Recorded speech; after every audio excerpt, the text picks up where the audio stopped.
What the fuck? Now it's live. Welcome, people of the internet. Red's a bitch. No, you.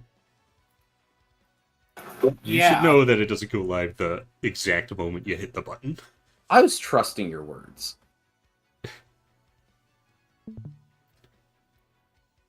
What? I was counting down when I hit the button. Not like the exact moment it's live. You bitch ass motherfucker. No.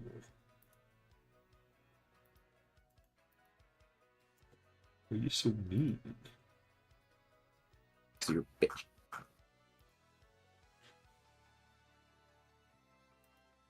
So, Bristle. Level 16. Oh, context. Because I'm just going to be saying this, I guess. I am trying to figure out who would win in the Glitz Pit if we were going to base them on their in-game stats. So, sorry if I ramble about it. There's only 2 viewers right now, so... Yeah, I might have to... I know. I have to explain that one again. Yes, indeed, video games. Hello, Millie.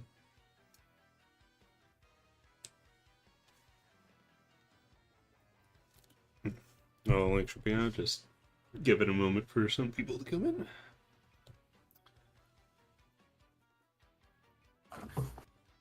The combined level of shell shockers. Let's see. Also, the Stealth Wing, whatever, was only one of their names. They also go by Wings of the Night. I think it's like a region thing. I don't know. I like Wings of the Night more, and I recognize that one, so I'm saying that. Quick, make a video picking apart Glitz Pit rankings to say whether or not they make sense. That's kind of what you're doing right now. Yeah, no, that's literally what I'm figuring out. Not as a video, but just... I mean, I guess that could be something. No, that could be a fun video. Yeah. Just... Or even just combine it. Like, just have a small section in, that last video.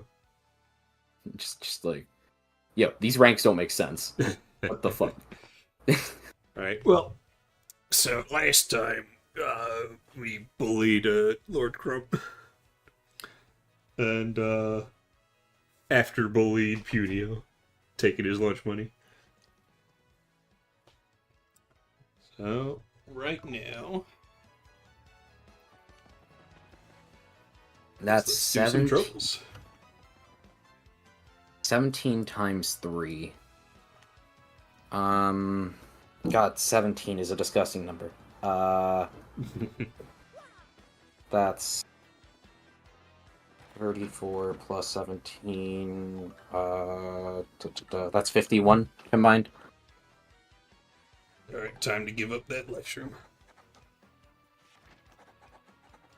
Okay, the Magic Koopa Masters. Are these all the same level? They are. Hey, it's also 17. I hate you. Good thing I already did that math. Yeah, that's right. How are you liking the game, Red? I mean, it's the 1,000-year door, so...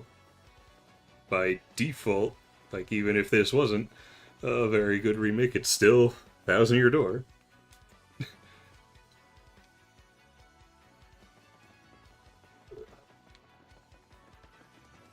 19 plus 19 plus 8. So 19 is 40, or not 40, 38 combined. So 38 plus 8, that's 56.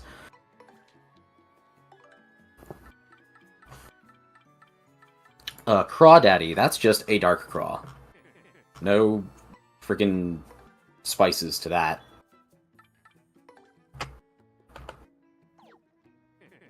Hamabama Flare. 26, 20, and 20. So that's 66.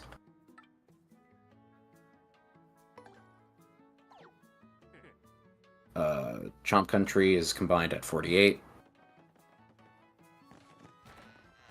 The Koopanator. He's one Koopa Troll, which makes him level 30.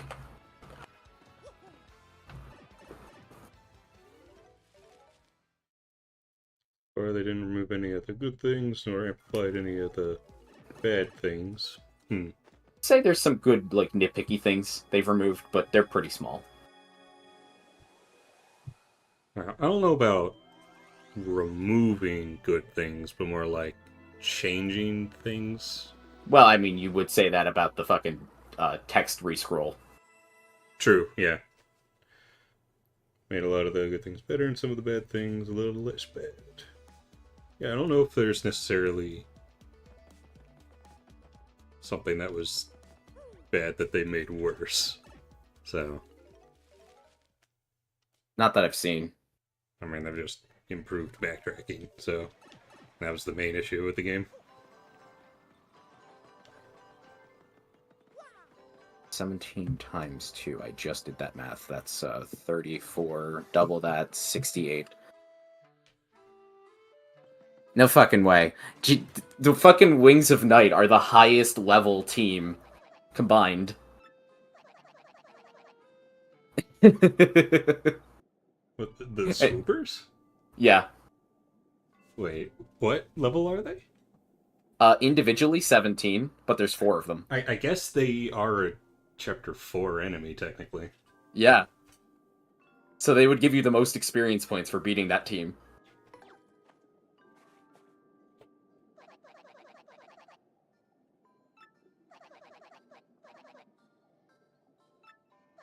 Of course, the moment I start streaming is when my cat needs to use the litter. Rose Kessick says, Red, I like your Origami King video. Thank you. Put a lot of work into that one. So, okay, if we're going by the idea that the lowest team level of the two people fighting each other goes first, Goomba Bros versus KP Koopas. The KP Koopas would go first. The KP Koopas do enough damage to just kill a Goomba in one attack, which means 3 of the 5 Goomba Bros are gone first round, right? Now, if the Goomba Bros are smart, which I'm gonna try to play it like both sides are smart, okay? The Goomba Bros would flip over 2 of the KP Koopas. Right? Well, if they're So that, if they're smart, wouldn't they just flip them all over? well, no, because there's only 2 left. 3 of the 5 got wiped out in the first run.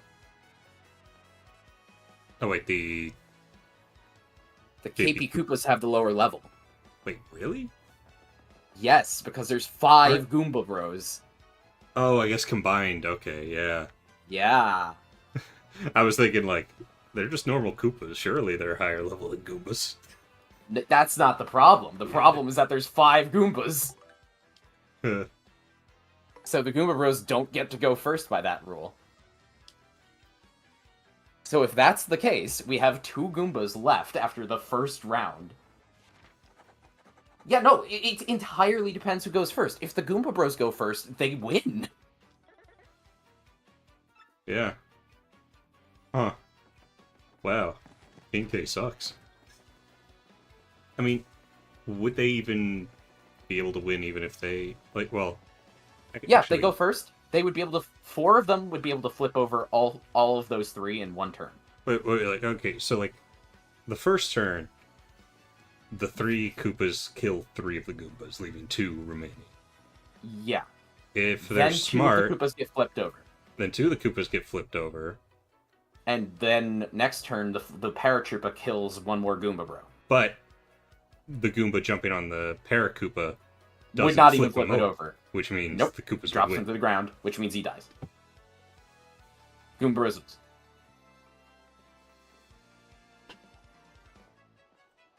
If the Goomba Bros go first, they still unlock the Koopas. Huh. It is a massively determined by who goes first ordeal. Yeah, that's This is why it's really important to know who goes first.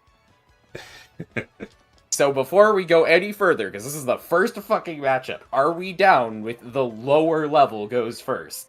I mean, we could just like catalog like instances like that, which one, like both sides of it. So you could give like 1 to 0 for both of them. There's 3 trans flags because it's part 3. Oh, you think now is too many? this series is gonna go on for a while, and if like so far it's been 1 chapter per stream, and there's 8 chapters, and there's gonna be more than just 8 parts. Like, the number of turns you have is very important for this matchup as well, which is why I'm keeping track of how large the team sizes are. Because if the team size has a lot of people, that's a lot of actions you get. Even if you're a really strong single enemy, you're 1 action for 1 turn, you know? Action economy is important. So, yeah. KP Koopas would... You know what? Okay, so... I'm just gonna write a note. Lower level goes first. Okay? And now, so if we're saying Goomba Bros versus KP Koopas, Goomba Bros lose. I'm just gonna put an arrow on this to show that it's the top who wins. Because I don't want to fucking keep track of which order the chart's going. I know nobody in the stream can see the chart, but whatever. It's fine. Where was I going? Hey, we also have more of a downtime stream anyway, so this is actually kind of a good stream to be doing something like this. Yeah, because we're just about to do 50 of the 50 floors of Pit. Yeah. Okay, so Goomba Bros versus the Pokey triplets. They lose. Contact damage. They can't hurt the Pokey triplets. It's over. It doesn't even matter who goes first. Goomba Bros versus Dead Bones. Dead Bones have defense. They can't hurt them.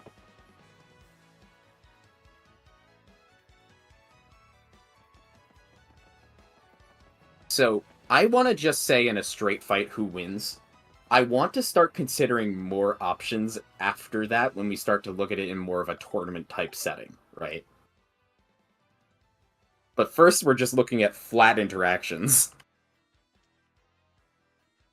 Goomba Bros versus Spike Storm. They can't kill the Spinies. They lose. Goomba Bros versus Handed Overs. So technically they can fight the Handed Overs, but the Handed Overs both do more damage and have more health. And there's 4 versus 5, so it's still not even like a good... yeah. Problem is we don't know what the conditions would be for anybody who aren't Wings of Night, where we know one of their conditions, and I have no idea how it affects battle. Because if you remember, Grubba says the condition for Wings of Night that one time was do a triple flip and meow. Are we really is gonna that consider... is that the equivalent of like do an appeal? I guess, but are we really gonna consider Grubba conditions? I don't know if I can really factor in Grubba conditions because I just don't know what the conditions are and how they would affect it. Yeah, I think just don't. The Handed Overs would just be the Goomba Bros. Like, the Goomba Bros at least would be able to fight back, but they would just lose because their stats are just worse. Mind Bogglers, they would never be able to beat the Piranha Plant, so they lose. Punk Rocks have defense. Bob-Ombs, I think Bob-Ombs have defense as well. Yeah. Like, any defense, and the Goomba Bros are fucked. Yeah. Armored Harriers. That's gonna be the big fucking, can you beat the Armored Harriers, which is probably gonna be no for all of them. I think at most, stalemate. Stalemate is the best outcome. And I think only the, well, I think only, like, flying enemies and the buzzy beetles, or the spike types. Yeah, it's gonna depend. Tiny Spinies. They lose, yeah. Poker Faces, they lose. Shell Shockers. This is the one I've been waiting for. So, Red. Shell Shockers. They're just like the KP Koopas, but they're the harder ones. So, Ooh. this is almost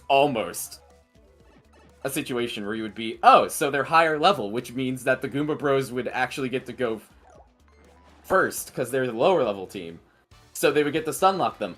And it's all like, oh my god, the stars are aligning. They get their fucking Major League victory. Except, they're Shady Koopas.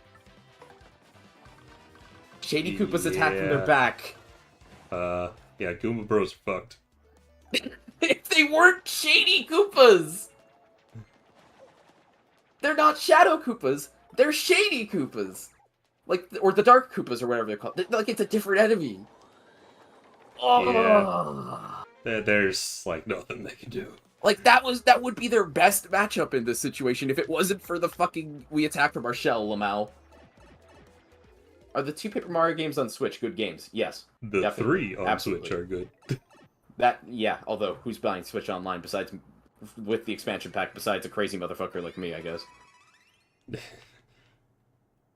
But yeah, like, the Shady Koopas, they fucking destroy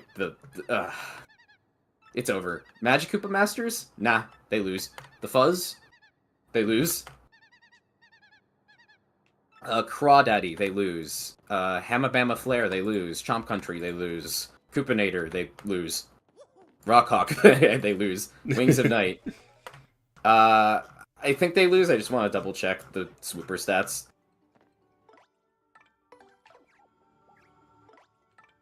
Swoopers have 6 health, 3 attack. Yeah, it's fucking over. And there's 4 of them. So, they lose. So...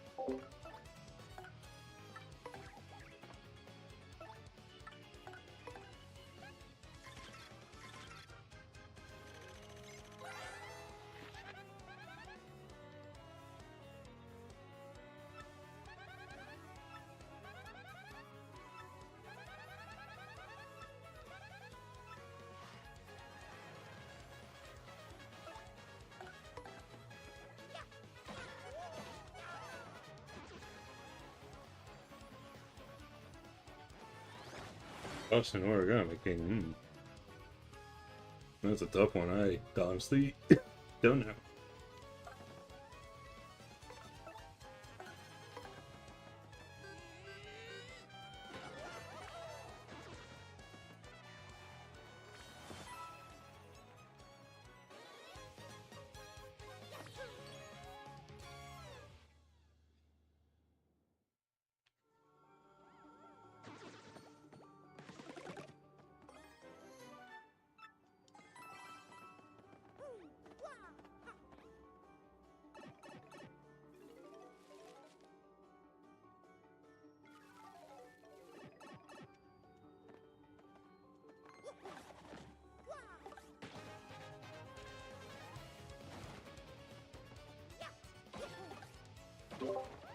Okay, I'm back. Like, So, that's all the Goomba Bros matchup. Let's look at the KP Koopas. This is going to be a lot more interesting than the previous ones.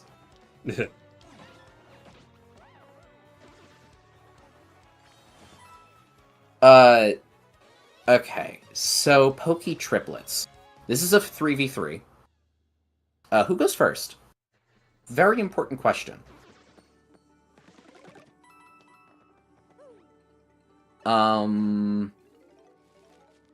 So KP Koopas are 25 combined level, and the Pokey triplets are 33, so KP Koopas go first. So...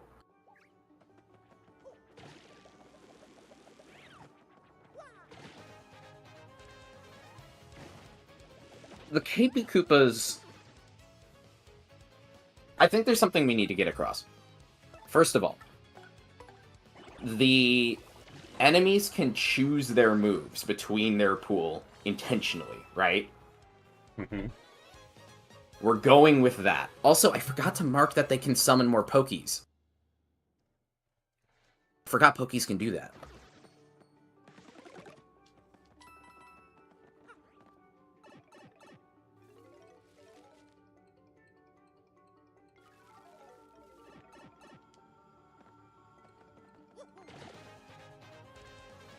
Is there any limitation on the health of the Pokies they summon? I don't remember. But they have 4 HP. KP Koopas do 2 damage each. Worth noting that...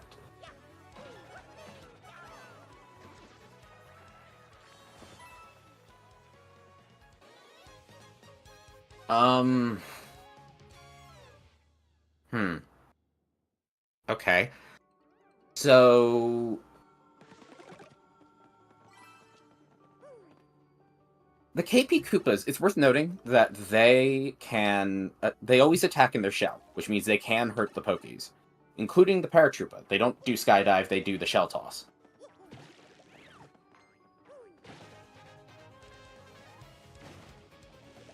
So, first turn, 2 of them would kill 1 of the 3 Pokies, and the third one would take the second one to half health. So they would be halved. And now the Pokies have a decision. The limitation is the Pokie can only... That's right. The limitation... The Pokie can only create a new one if it's the one in the front. So they can't all make new Pokies. Because they have to create one in front of them. Yeah. So they're never going to be able to summon more than 1 Pokie in a turn. So if they spent their first turn with one of them summoning a new Pokie, they'd be back up to 3, and one of them could try to attack. Their, would we say that their topple move can't hit flying enemies? But their segment toss can? Yeah. So... They do 3 damage normally. Would segment toss... No, it would be like hammer throw. It would not make a paratrooper lose its wings. So... There's only 2 of them left, so one of them would spend its turn making another one, if in this scenario, right? And the other one would want to attack one of them. Probably prioritize the flying one, but it's not a big deal which one it chooses. Body throw does 3 damage. Yeah. So... That would use one of its segments. 3 damage minus 1, so that would take half the health of one of the KP Koopas. That would be a shitty strategy, because the KP Koopas would then get rid of the new one they just summoned, and then kill the second one, leaving only 1 left. They would not have enough turns. So if they both attacked that turn, they could kill one of the KP Koopas. So maybe they do that, right? If they kill one of the KP Koopas, it's back to their turn. 2 of them, one of them finishes off the remaining Pokie, and the other one brings the last one to half. I have no idea what the next Paper Mario game is going to be like. Gotta move around a little late. Gonna ignore that. Yeah. I don't like movers that much. But... I mean, I'm fine with them when, like... I'm fine with them. I'm skipping, like, the early levels when I'm doing, like, a full pit run. Yeah, and, like, well, even just the early levels in general, but, like, that one probably would put me after the 10th floor. Oh, no, it could take you after the chest. But, yeah. because, like, the early floors aren't really giving you much in terms of star points. So, okay. We take Pokies. They go attack... There's only 1 Pokie left at that point. KP Koopa... It could either attack a KP Koopa, which it wouldn't kill it, or it could make a new Pokie. And then the 2 KP Koopas would have to spend their turn... That would be, at best, a stalemate. But that's assuming that the Pokies get summoned at full health. Do they? Also, I don't read a lot of manga. Pretty much any, actually. I just about only read the Zelda mangas. Yeah, I haven't read any. Box, you here?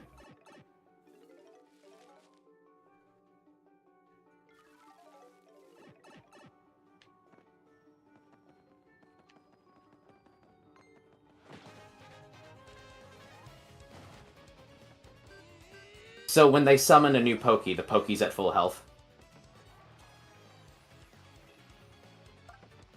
I think so.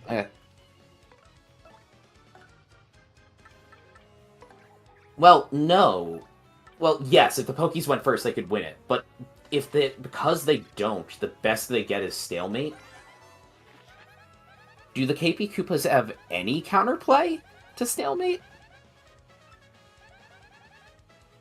Are they guaranteed to summon more or I guess you're talking about... We're going with the logic of them doing the best thing they could do. In which case, if there's one left, then... And it takes 2 Koopas to kill one. Oh, okay.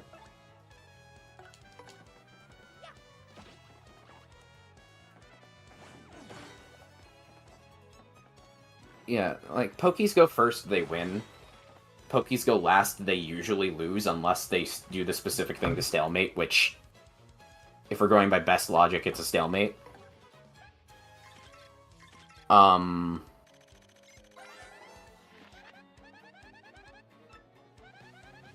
I don't think Koopas have anything other than their normal attacks. So, yeah, no, that's a stalemate.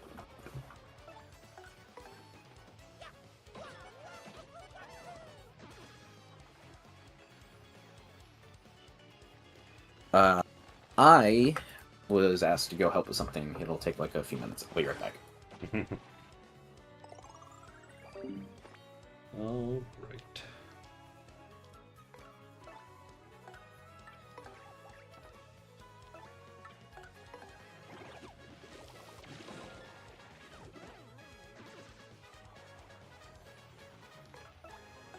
Oh yeah, Merle, that is definitely helpful.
We'll get a lot of use out of that.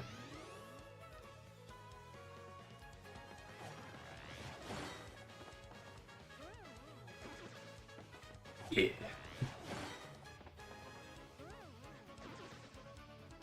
God, I love Super Guardian.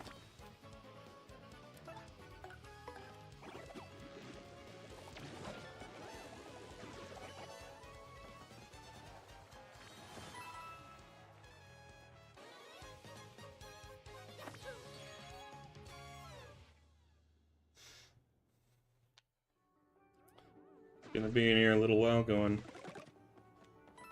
down to floor 50 for the first visit.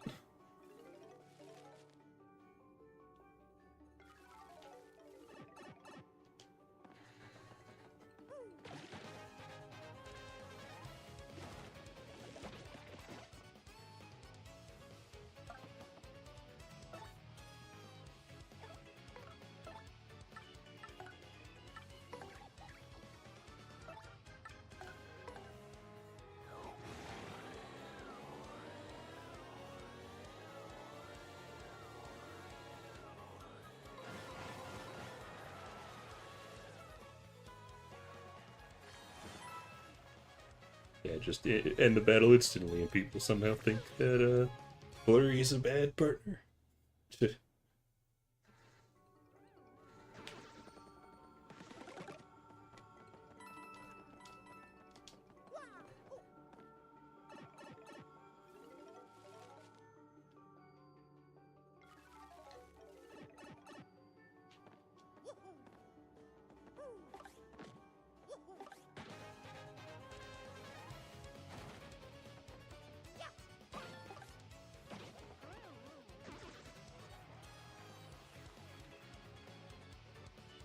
Or can you do this side quest? You talking about the one finding the guide down here? It's right after chapter 2. But if you're talking about the pit in general, I've never done it before.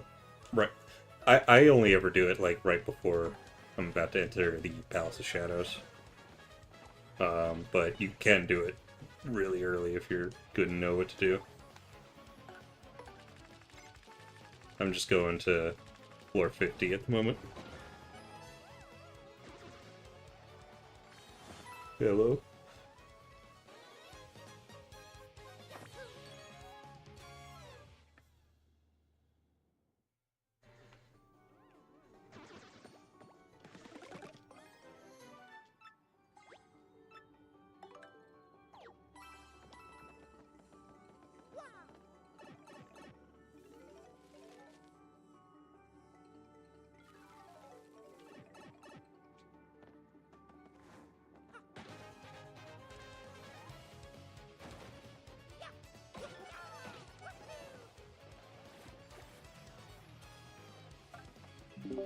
I'm back.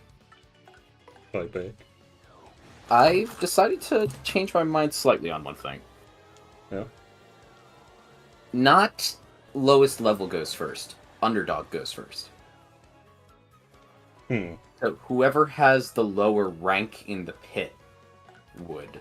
Which means you would need to know who would win in either scenario.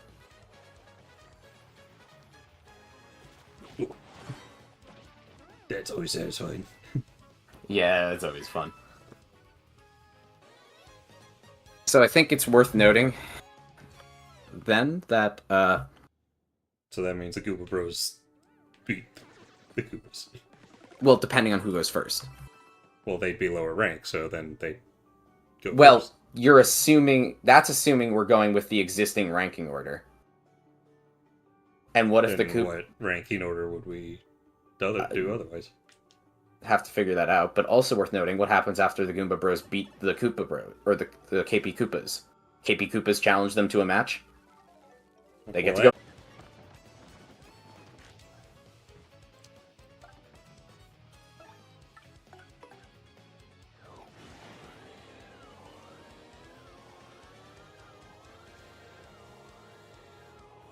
No, the floor is a bad partner, guys.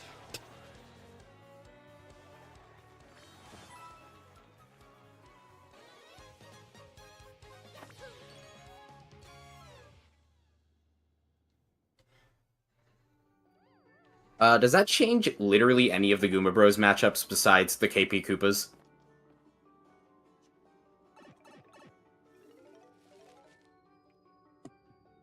No, I don't think it does. I think it's literally just the KP Koopas.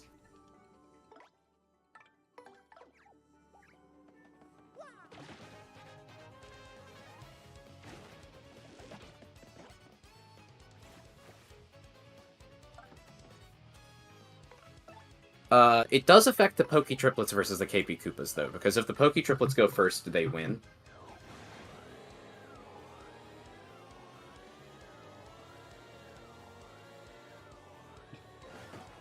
I blew away the Klept, but not the Piter.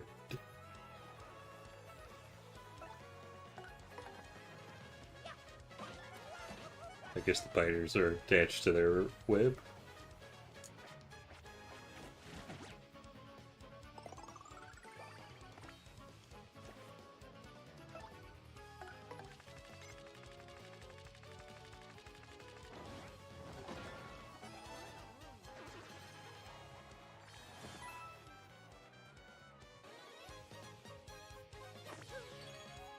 Yeah, KP Koopas versus Pokey triplets, same damage and health pool, yeah.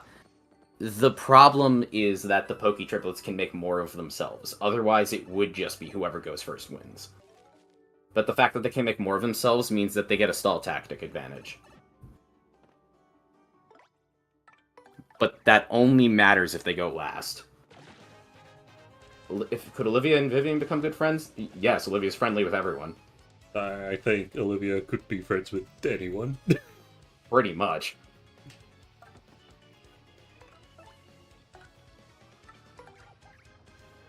Okay, KP Koopas versus Dead Bones. So, okay. Dead Bones. If they go first, how many Dead Bones are there? Is it 3? It's 3. They have 1 health and 2 attack and 1 defense. If the KP Koopas go first, they sweep first turn.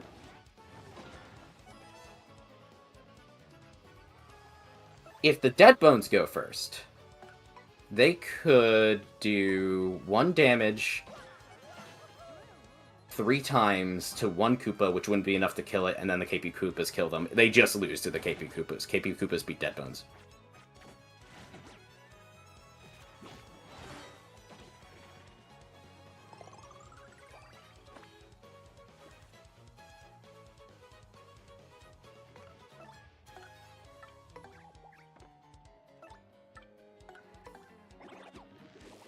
I think it's funny that Dead Bones are even as high as they are, honestly. Yeah. Like, I know they have 1 point of defense, but they also only have 1 HP. I don't know why Pokey triplets haven't killed them yet. Seriously. Okay, Spike Storm versus KP Koopas. KP Koopas do how much damage? 2? And the Pokey, or the Spinies have 2 defense, right? 3. Nah. Yeah, no, they lose. They can't beat that. Even if they take out Lakitu. Wait, there might be a stall scenario here. If the Koopas go first... No. Well... The Lakitu has more health than the Koopa, but Lakitu doesn't have defense. KP Koopa, if they prioritize keeping their... Who dies first, Lakitu or the Paratroopa? If the Paratroopa attacks every turn, it would take 3 turns to kill the Lakitu, because the other grounded ones can't attack the Lakitu.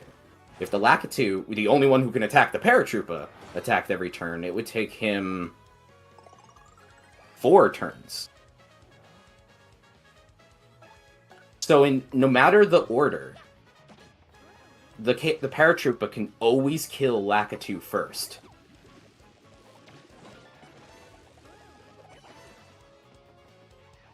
So it's always a draw if they're both playing with their smartest strategy.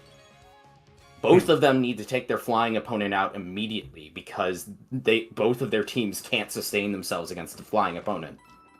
But the KP Koopa would outlive the Lakitu, but the Koopas can't kill the Spinies because they don't have enough attack power to kill them.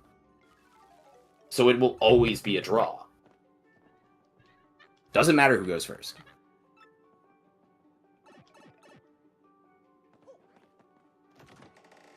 Fire drive. Oh, I have enough slots to equip it.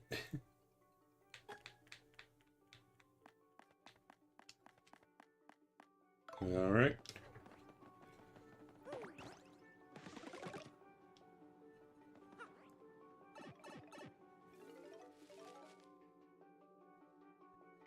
The Lakitu would clip the Paratroopa's wings because Hammer Throw doesn't do that. I could be wrong, but I don't think so. John D wants to know if you're doing Danger Mario strats. I don't think I'll do like full-on Danger Mario, but I'll definitely have like some Danger badges on. KP Koopas versus the Handed Overs. The Handed Overs have 2 attack for the normal bandits, 3 for the big bandits, and a lot notably more health. Do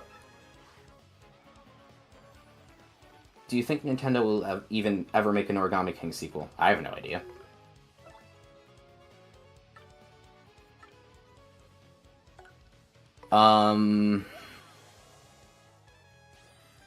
Big Bandit is the priority target because Big Bandit has 3 attack, which becomes 2 versus 1 when you subtract the defense of the Koopas, which means they do twice the damage of the regular bandits.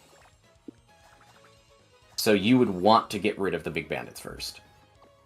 That said, they can't, because the Big Bandits, I believe, are in the back in that order. And so only the Paratroopa can... Oh, wait a minute! It doesn't matter! The KP Koopas win because the bandits can't attack the Paratroopa.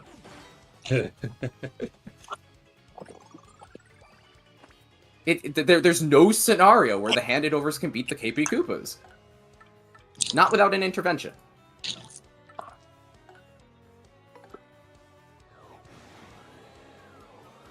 KP Koopa's got a little bit of a W on that one. Okay, okay.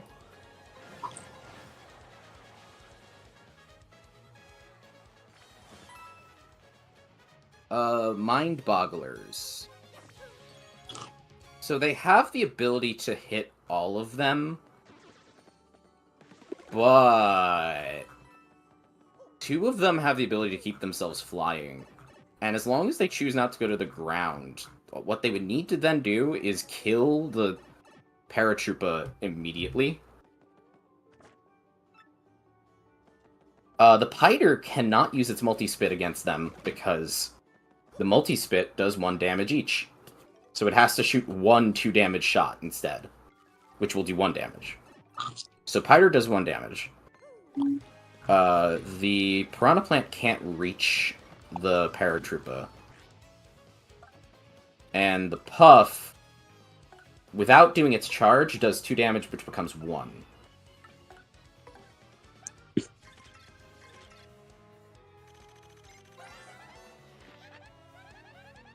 That means they would be able to do 2 damage to the Paratroopa per turn. And the Koopas would need to be dealing enough damage to take out the combined 8 health of those 2. But only Paratroopa could hit them, which means 2 at a time. And because they have more health, and, like, yes... You could, in 2 turns, take out the Puff to make it so it's only 1 of them. But that wouldn't fix the problem. You would still have to fight the Piter, and it would be enough of a disadvantage that, at that point, they would not be able to beat them in enough turns. So they would lose. They would be able to stay out of their reach, because as long as they target the Paratroopa first, they will outlast the Paratroopa. And then they can stay out of reach of the Koopas, and they will eventually kill them. Doesn't matter who goes first. Doesn't change the scenario.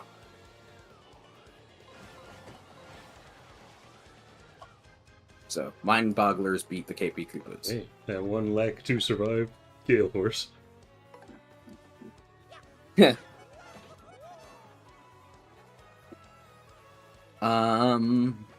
Punk Rocks. So those are Hyperclefts. Hyperclefts have 3 defense, right? 3 defense, 4 defense?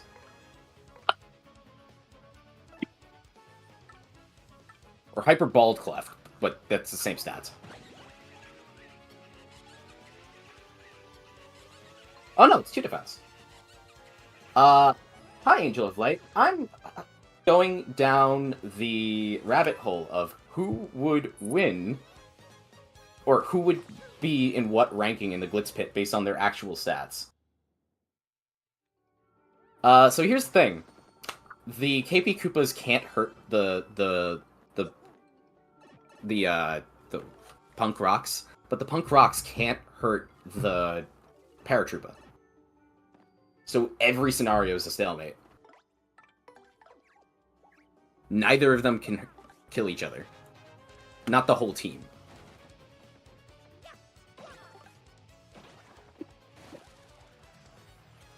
Bob-omb Squad. Are we going with the logic that Bob-ombs will always ignite their fuse as soon as they take damage, just like in the base game? And that they can't choose to not ignite their fuse? Yeah. That it's just a response to being hit.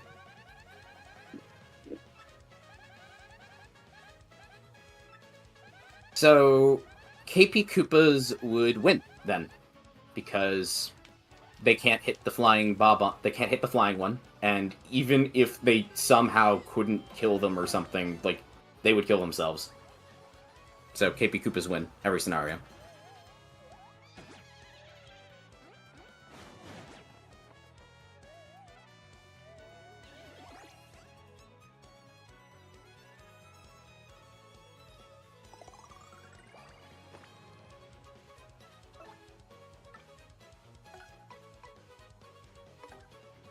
Jumping attacks? No, they have Ram and Explosion.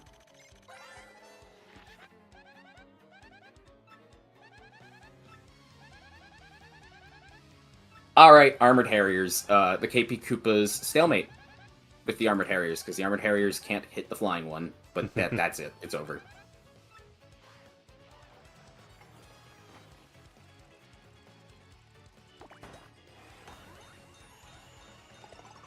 Tiny Spinies. Defense is too high, they lose. No, they stalemate because they can't kill the flying one. And it's not like the... You know, here's an important question. Can enemies do any kind of a do-nothing command?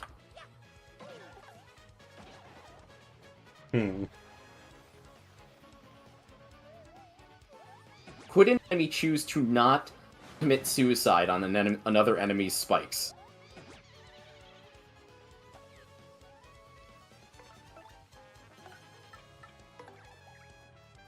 Yes.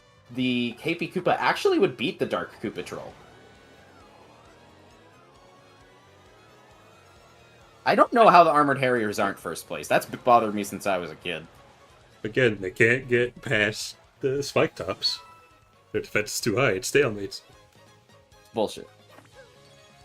The spike tops are saving the rest of the Major League.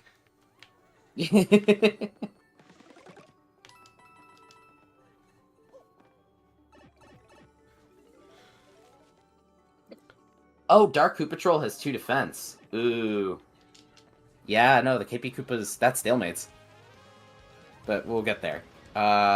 Poker Faces. Where... Bristles, they're a lot higher on the list, that's why I'm not sure where they are. Bristles have... what stats? 4 defense. Yeah, that's a stalemate. The Bristles can't defeat the flying one, and they don't do enough damage to kill the Bristle. And because they attack in their shells, they actually are safe from the spikes. So that's a stalemate. That's another one the Armored Harriers couldn't beat.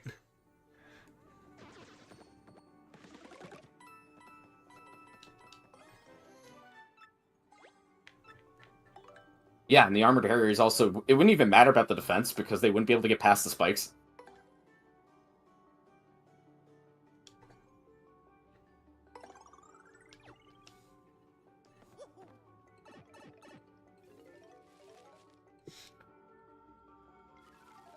Wait, doesn't, like, contact damage pierce defense?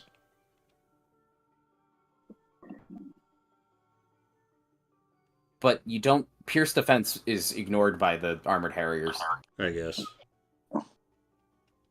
Except for Gulp. But that's because it's their own bodies, I guess. Even though they don't have defense piercing, they're fucking bullshit. If defense piercing did work, it'd be funny if, like, the Bristles actually could just kill them. Idle kill the Armored Harriers.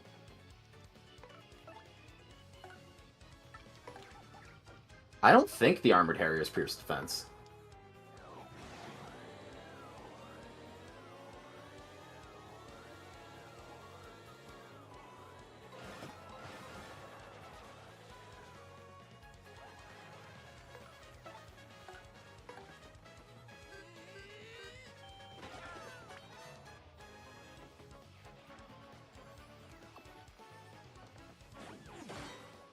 So, Shell Shockers are literally the better KP Koopas. They would beat them in every scenario.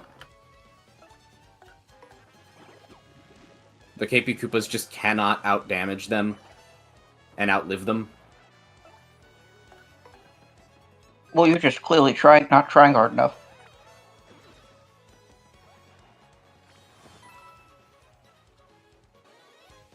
You see, but I'm going by the in-game, like, battle mechanics, so I'm not allowed to just say, I guess they knocked them into each other.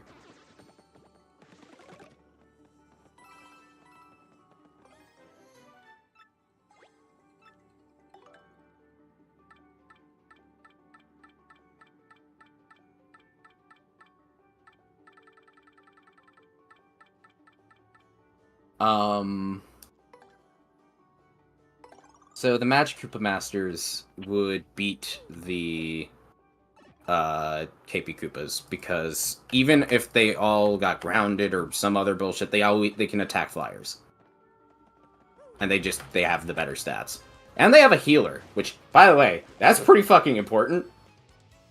They have a healer.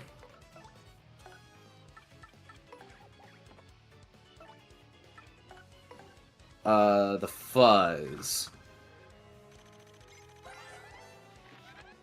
Are we gonna say Kissy Kissy can hit flying enemies? Because it is a jumping attack.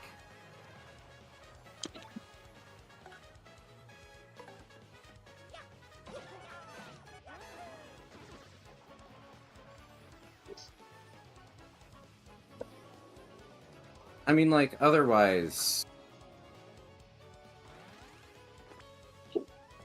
What? Like...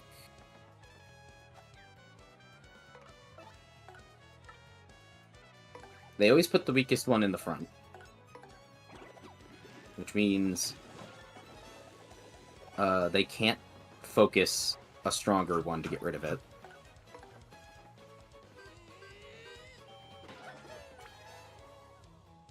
The Fuzz... Actually, wait a minute. How much damage do they do? That's actually really important. Okay. The green Fuzzy does 3 damage. So that...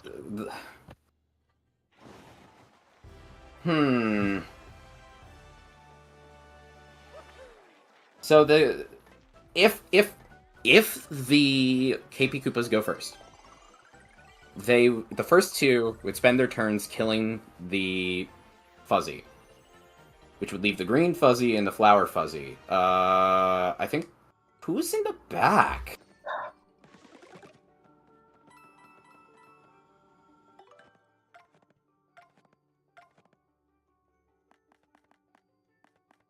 Can you just watch a video? Hold on. I need to figure this shit out. Oop. No, okay. So the green one is in the back, or is in the middle. Okay, the green one's in the middle. I actually didn't have stream muted, so I'm like, what? Oh, I'm sorry. That's fine. Let's...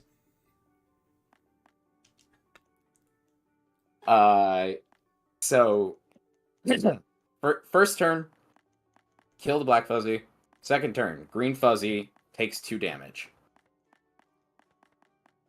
Or first, and the green Fuzzy takes 2 damage. The Fuzzies get to go. Green Fuzzy has a choice. It can either multiply or attack.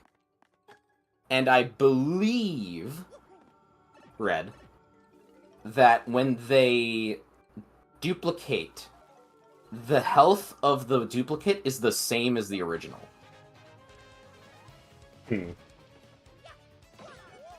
So, if the Fuzzy at 3 health decided to make another, it would also be at 3 health. However, if it decides to attack, it would do 3 damage, which is not quite enough to kill one of them. But it would heal itself. And it is piercing damage, so it does do the 3 damage.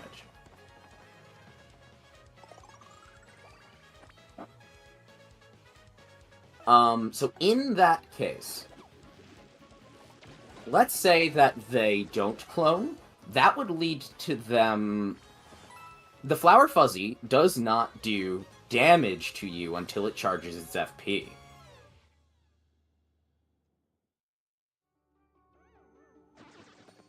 So...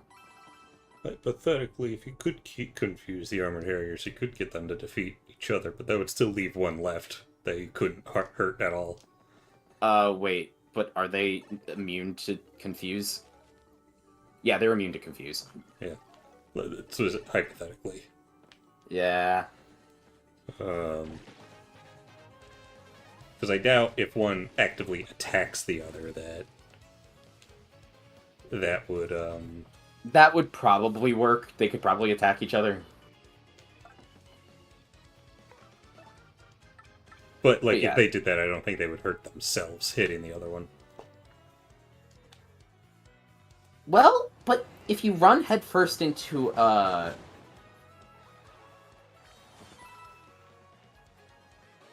Does Miss Mouse's slap cause her to get hurt by cleft spikes? No. Then no. Okay.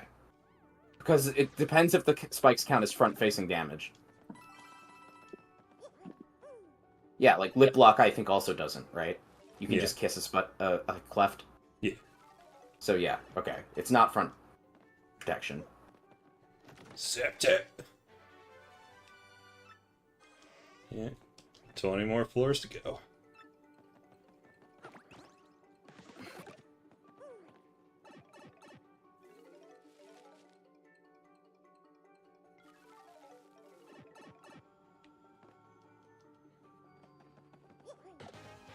Yeah, no, they can use Kissy Kissy.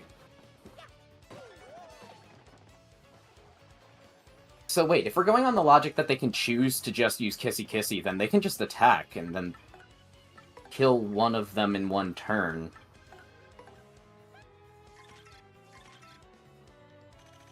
Which would be enough. Yeah, no, okay, so the Fuzz win even if they go last. So they just win.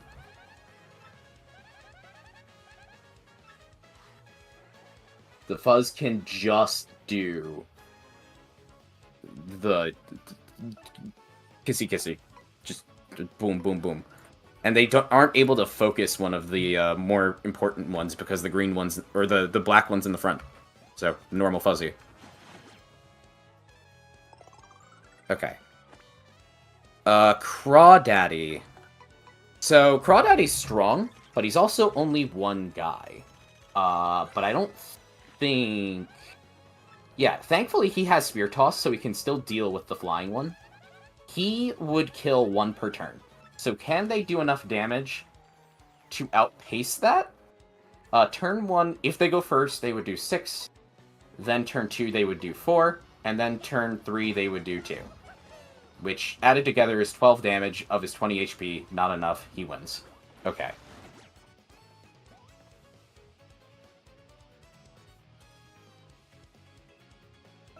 Crawdaddy would win.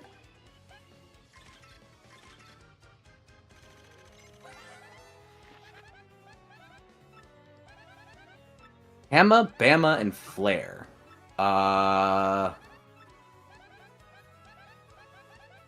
They have too much health. They have the same defense. They don't have the flipping weakness. They have the same number of people. They at the bare minimum, the Hammer Bro can attack flying, but honestly, you could make an argument for Boomerang Bro as well.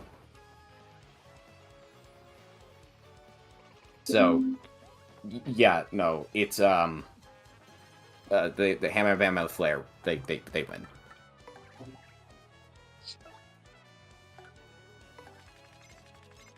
Chomp Country would stalemate because they can't hurt them, and Chomp Country can't hit the flying one.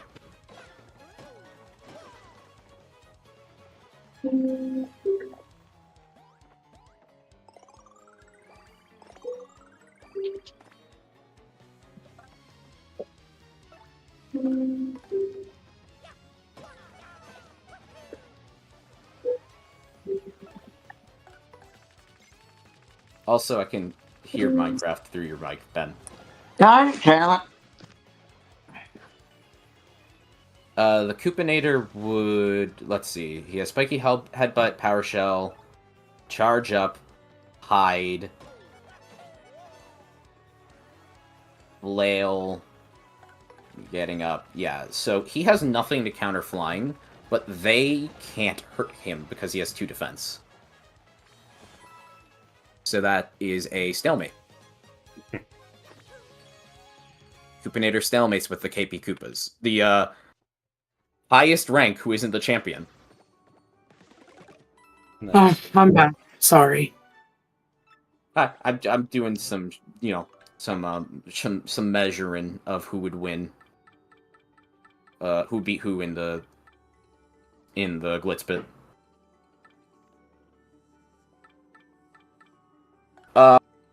Rockhawk would kill the Koopanators. Or not the Koopanators, but the KP Koopas. It'd be over. Yeah. They would just die. Oh yeah, I saw Angel of Light. Yeah, I like Fat Guy 703.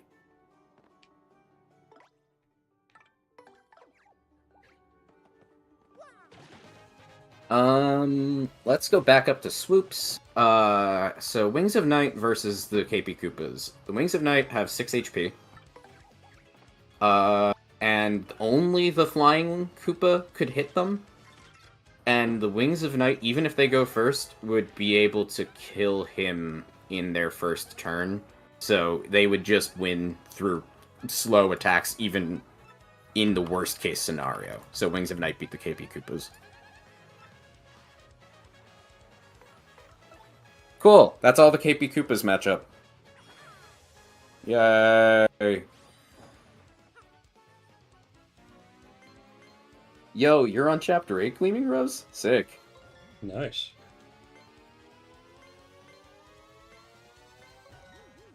Alright.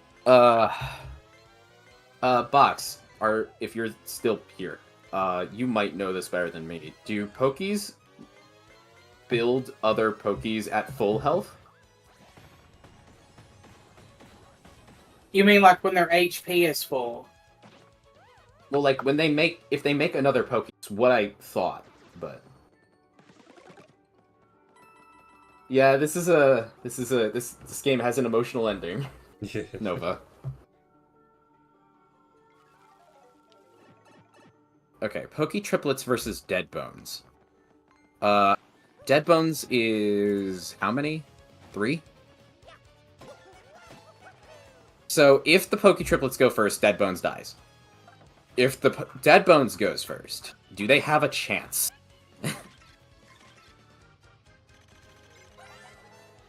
Wait! Oh my fucking god, Red! I've been underselling one thing of Dead Bones. They can make more! The same way that the Pokies do.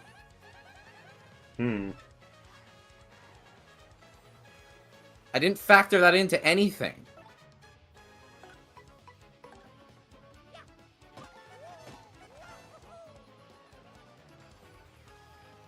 Okay. Same restriction. It needs to be an empty space in front of them.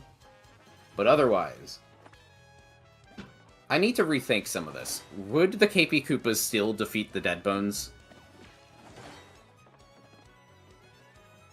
3 Dead Bones all decide they want to attack 1 Koopa. They still would do that, and then the KP Koopas would go and kill... No, the KP Koopas still beat them. Okay. But, need to double check.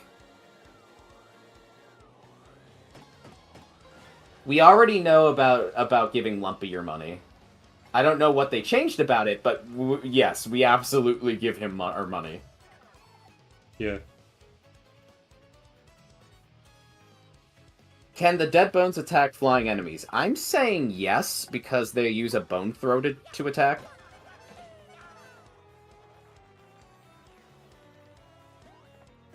But if the Dead Bones go first, okay, against the... If Dead Bones goes first against the Pokies, 2 of them kill 1 Poke in the first turn, and then 1 of them take out 2 of the 3 health of the one next. And that would be 2 Pokies left. Those 2 Pokies could then go and kill 2 of the dead bones.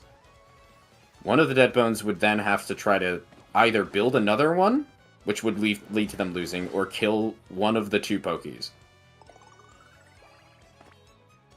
If they did that, it would be 1-on-1, and the Poke would kill the remaining dead bones, so dead bones always loses to Poke triplets.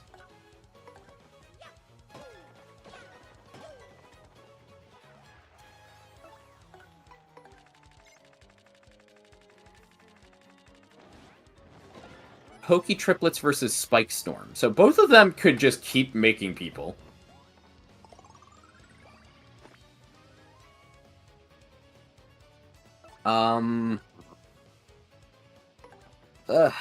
Okay. So the body throw attack does 3 damage. How much health does a Lakitu have? 5. So if they go first...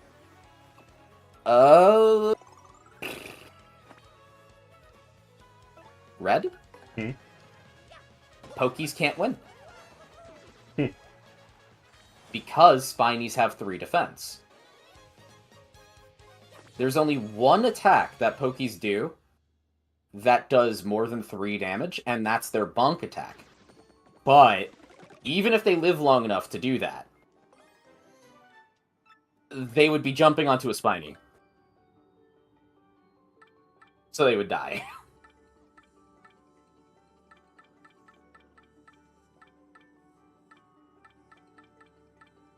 Rockhawk, I think, has I think Rockhawk has access to nukes, so no, I don't think the Poke triplets could overwhelm Rockhawk.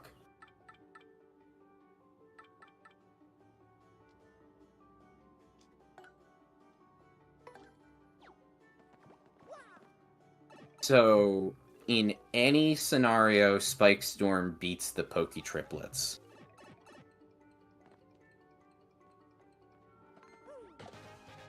The Handed Overs. The Handed Overs literally can't hurt the Poke triplets. So the Poke triplets always win.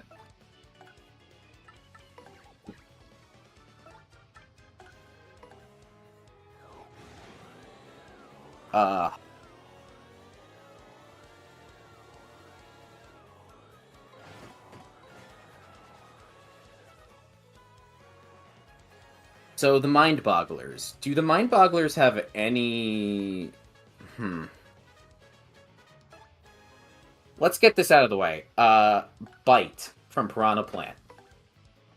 Would they be able to bite a Poke? Do Pokies have contact damage? From the side, yeah. If so, then yeah. So they can or can't bite? As in, they would get hurt. Okay.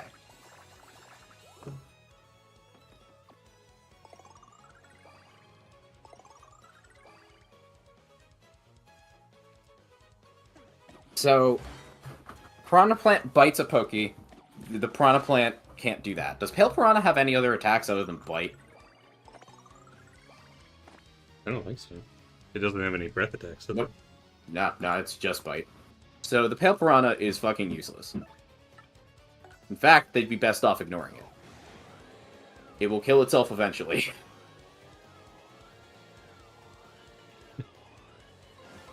Dark Puff can only attack using its Thunder attack. When the game doesn't give you a do-nothing command.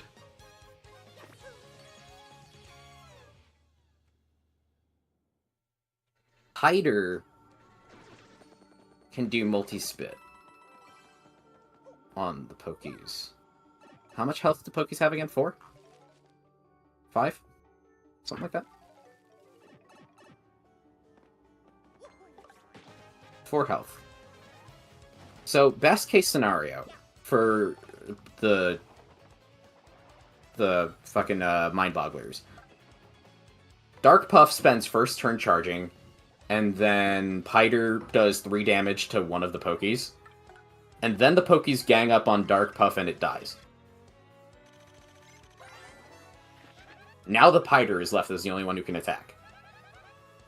Piter finishes off one of them, does half the health of another one, and then Piter has how much health? 5? They all kill Piter. That's if they go first. So Mind Bogglers lose.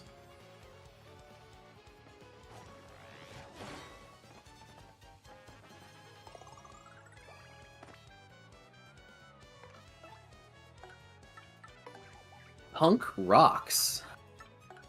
How much defense does Punk Rock have? Because I keep fucking forgetting.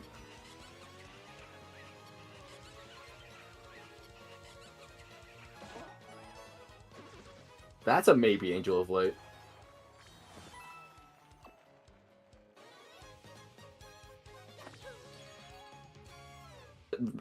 Again, Red is donating to Lumpy. There's no reason he wouldn't see it. Yeah, I've already donated. Did you donate all 300? Yeah. I think you did, right? Yeah. I had no money afterwards.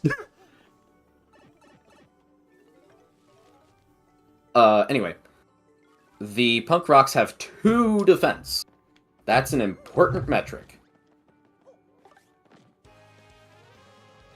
They would take contact damage. Does contact damage pierce defense? I keep forgetting. Yeah.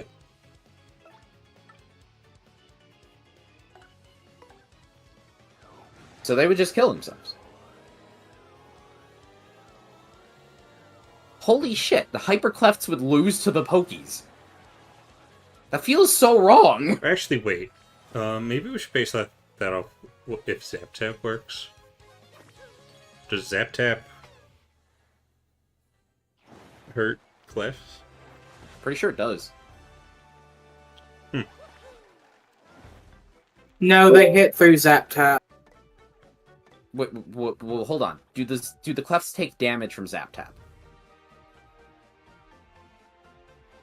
No. Really?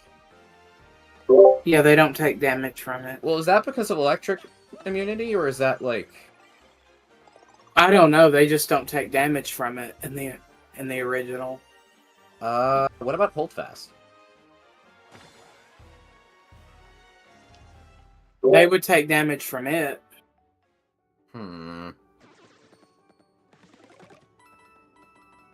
I believe so. Yeah, I guess the question is... Woo. Like, contact damage pierces defense when you do it.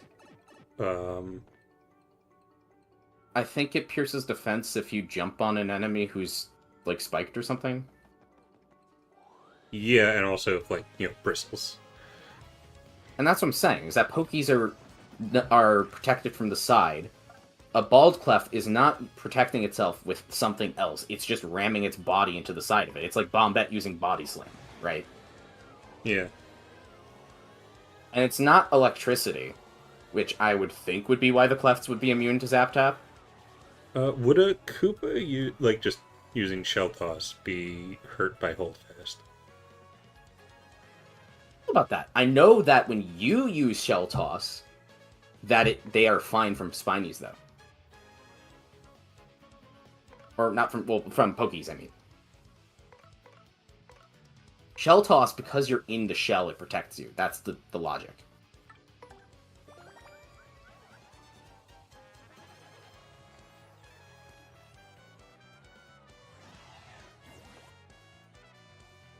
My gut wants to say that the fucking strength of the body of the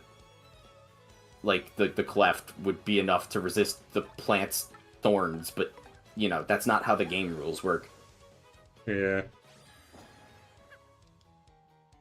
I wonder if, has anyone, made cheats that allow enemies to fight each other? I don't know if it would be that simple. Because, as much as the rules really allow me to do this, I don't think that the game's programmed to let you do that. I mean, I guess with Confusion, you can try to test things like this. Yeah,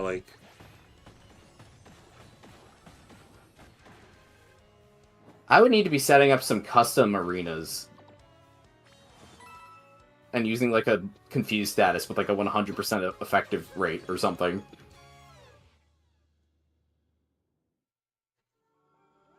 In the absence of that knowledge, I'm going to say that the Punk Rocks would lose to the Pokies, because I don't think that that's how the game works. Yeah.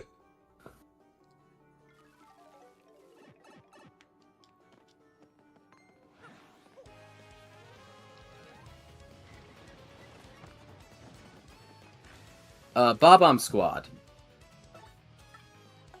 Now that's an interesting one. Now the Pokies can make more. They just outlast them. Like the Bob-ombs would suicide bomb against the increased number of Pokies over time.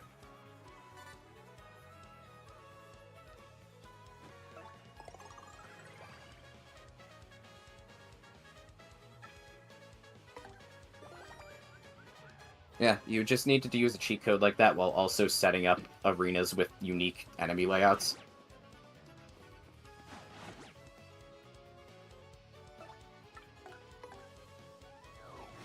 You know, Bob-ombs just lose to the Pokies. It's actually kind of sad. Like, how badly.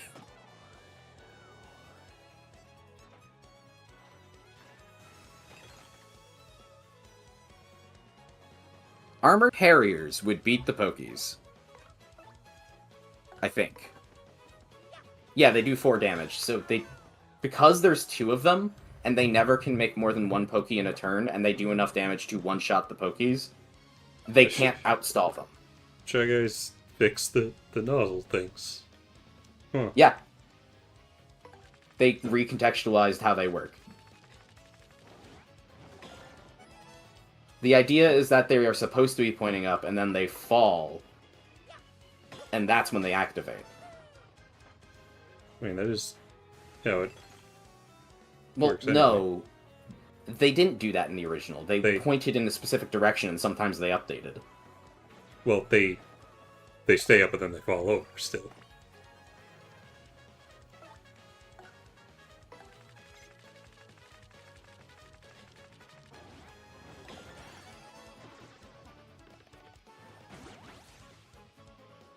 Also, I like that the Shy Guys are wearing black. You know, like stagehands. Yeah, Armored Harriers beat Also, the were shit. there only like 3 of them originally instead of 4? Maybe, but again, it doesn't mechanically change anything.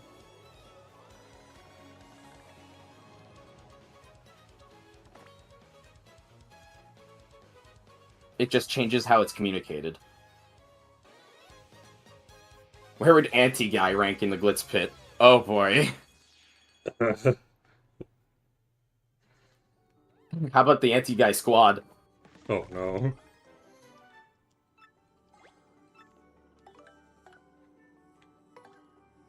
Also, yeah, wait, the stagehands are basically Anti-Guys. Oh no. Don't mess with the stagehands.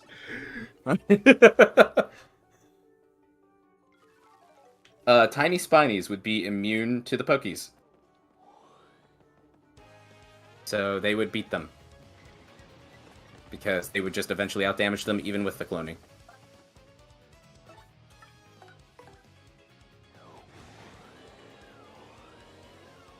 Okay. Poker faces. Oh god, this is contact damage versus contact damage, Red. This is just who dies by suicide first. No, because the Pokies have a projectile!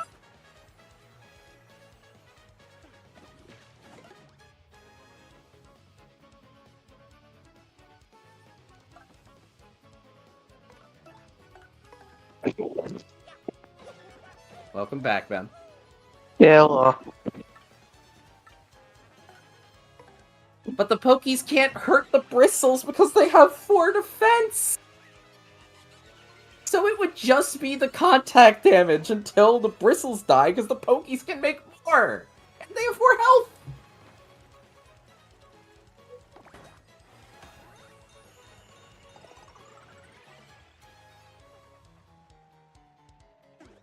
The poker faces lose to the fucking Pokies. This is dumb.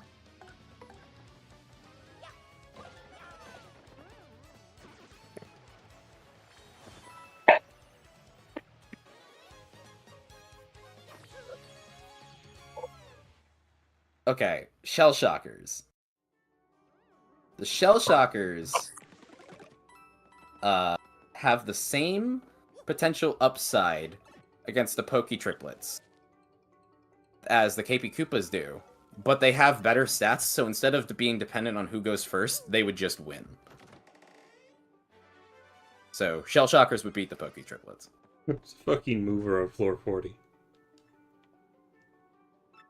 No, the Anti-Guy Squad would not body everyone, because they couldn't beat the Iron Adonis twins.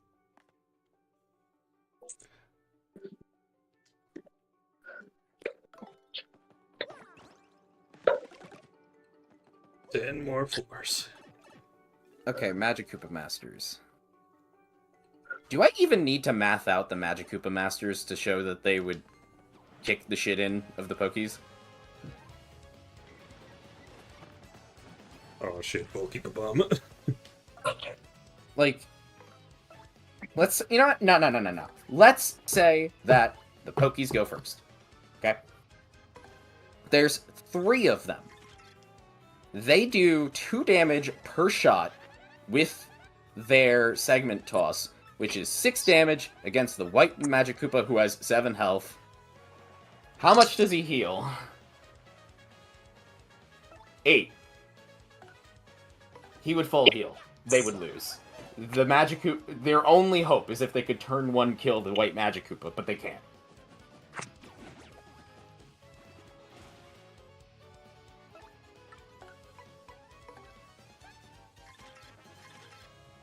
Okay, yeah, the anti-meta guy in like the mod there, yeah, that would make it a stalemate.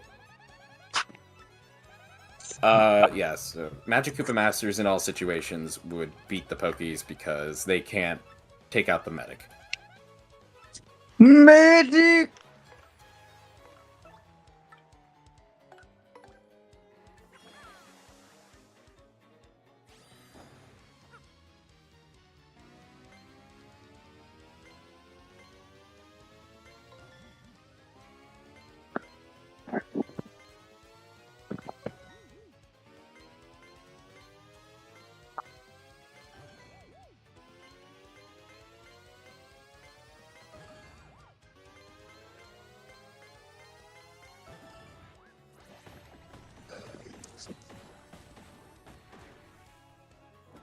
Okay, the Fuzz would lose because they can't.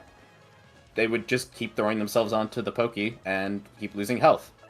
And they have a worse way of duplicating themselves. So, they would lose. Pokies would beat the Fuzz.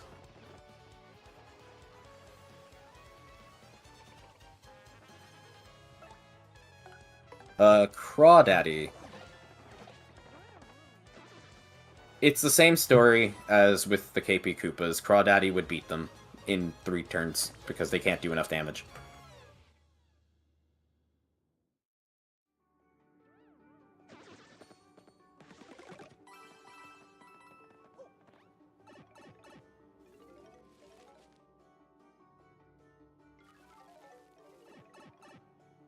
Hamma Bama Flare, they can't kill a single one of them in 1 turn. It's over.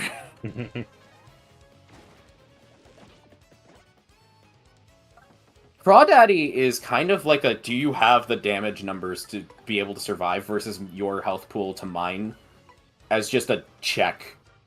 And if you can't pass that check, you lose.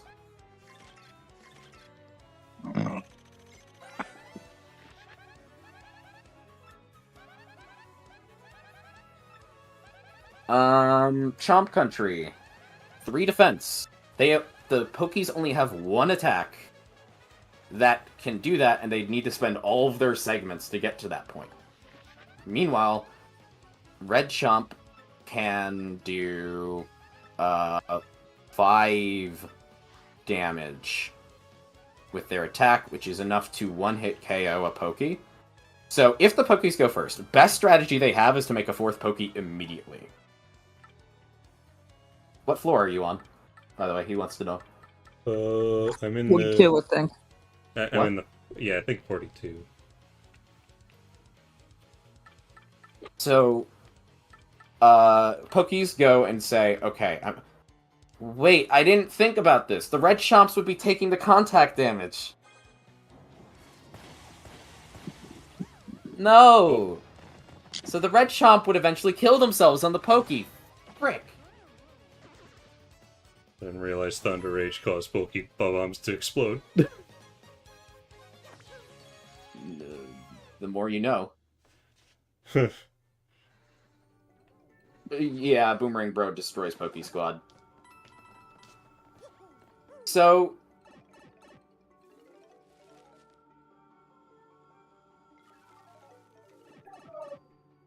It's not about the logic of are they made of metal, it's about the game mechanics, and the game mechanics don't work that way. The spikes would pierce them.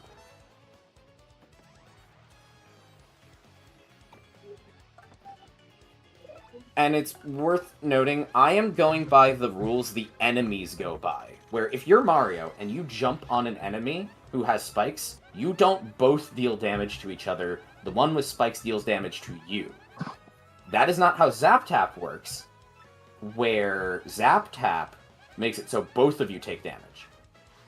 I'm going by the enemy's rules because I'm interpreting it as the enemy is able to counterattack you without you hurting them, so if we're pitting the enemies against each other, they can still do that. So by that logic, the Pokies would not be hurt by the Chomps throwing themselves at their body. The Chomps would take 1 damage.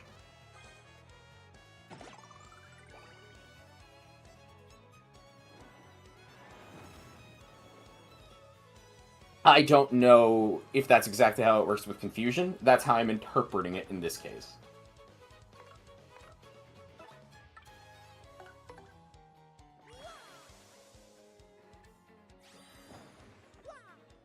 So by this logic, Chomp Country would lose to the Pokies.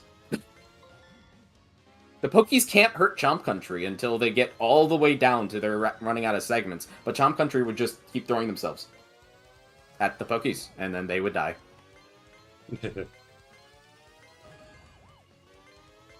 Oh shit. First time I missed a birth trimmer.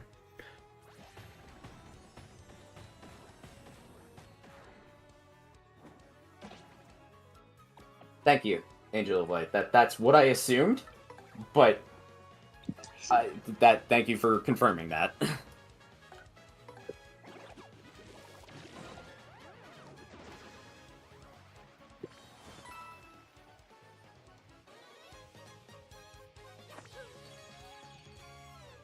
Flying Spike Top would take 1 damage, though, because the Flying Spike Top is doing a Shell Toss move, not doing a jumping attack.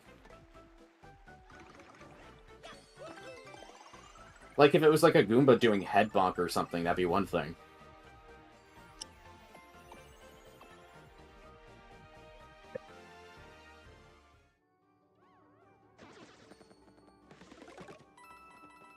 It would be fun to take this out of the realm of the theoretical and just make it into, like, a mod to test this shit. Enemy v enemy. So, Red, have you donated any to the rat? Yeah, he gave 300 rupees. 300 rupees, 300 coins to the rat. The Shell Toss is considered a head attack? That's dumb. That should not count as a head attack. I guess that would mean they could flip Koopas with it, but Jesus. Okay, Koopanator versus the Pokies. Koopanator would literally just need to do Power Shell once.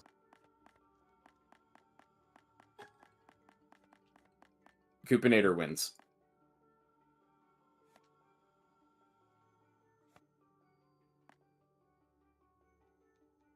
Okay. Rockhawk.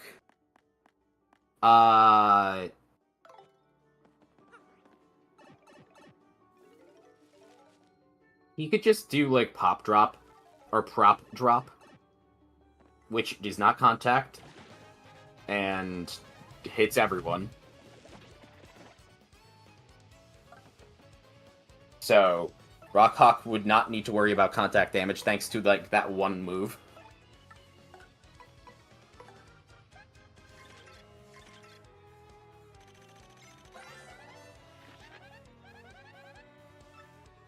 Do you know how fucking lucky Rockhawk is that he has one move that doesn't count as contact?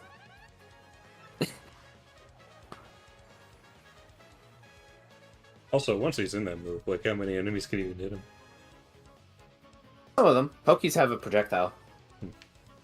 I guess, like, you can never be on the ceiling, so it's hard to tell what enemies could hit someone on the ceiling. Only option you have is confusion.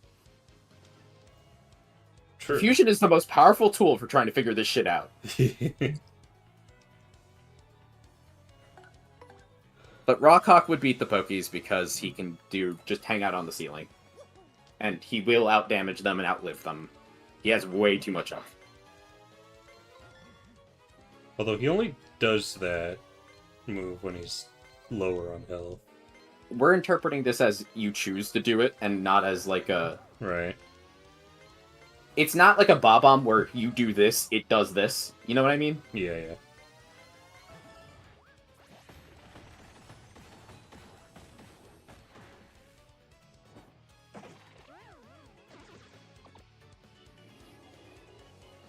Okay, so Wings of Night versus this...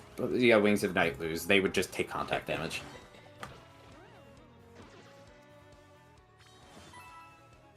Man, Merrily, I wish you waited to give me that curse. I like how overpowered the Pokies are. The Pokies are crazy good if you don't have the tools to deal with their contact.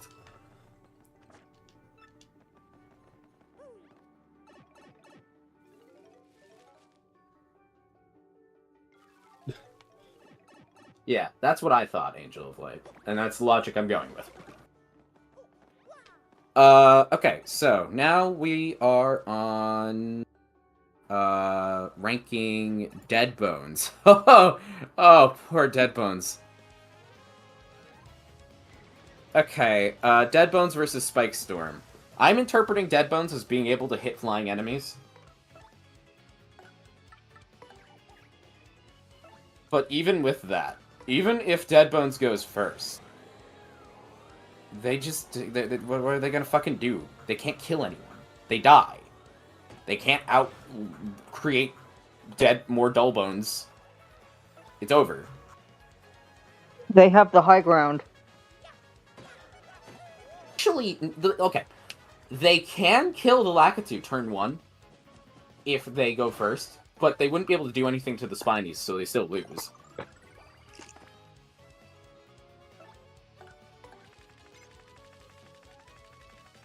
So yeah, not a great first encounter for their lineup.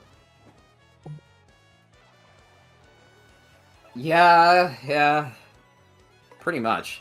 Handed Overs. Handed Overs do just enough damage to kill them. If the Pokies if the Dead Bones go first, they could kill, like, one of them, the normal bandits, and then they would all die. So, Handed Overs lose. Or, I mean, Handed Overs win, the Pokies, they lose to the, yeah.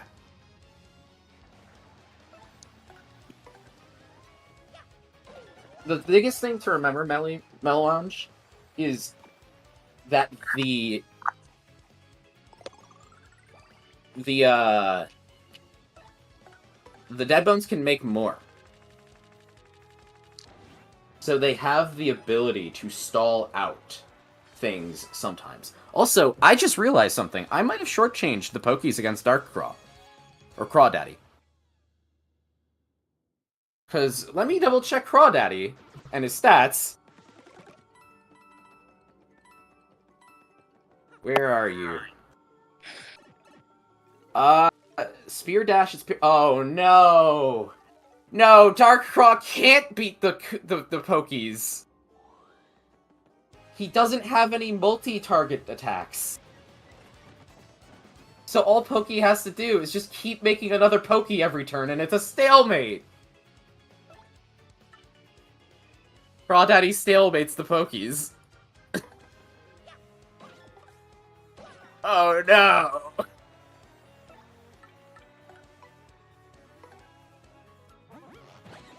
And it's gonna be the same thing with the Dull Bones. Wait, no! Crawdaddy doesn't stalemate the Pokies because they have more than one. The Pokies would kill him! No! They have enough actions! The Pokies would kill Crawdaddy!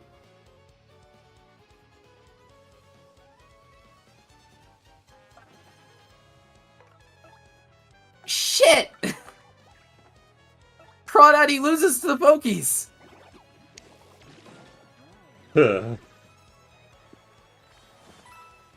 Dang.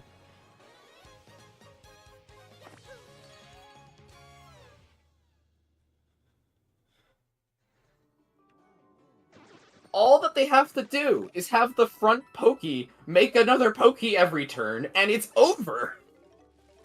And if Crawdaddy tries to throw one at the back, congratulations! Now they have more room. Wait. Wait. There might be a solution against this strat, Red. Oh. Do we consider, just like the game mechanics, there's only a certain number of slots that enemies can be in, and Pokies can only create enemies in front of them, right? So if you keep killing the one in the back, eventually the one in the... There's one just left stuck in the front, unable to make another, because it can only make them in front of itself. So as long as he keeps spear throwing at the one in the back, he would be able to wipe them out until they have no more room to stalemate. Because he has a weapon that can hit the back. If Pokies could create behind them, this wouldn't be the case, but they can't.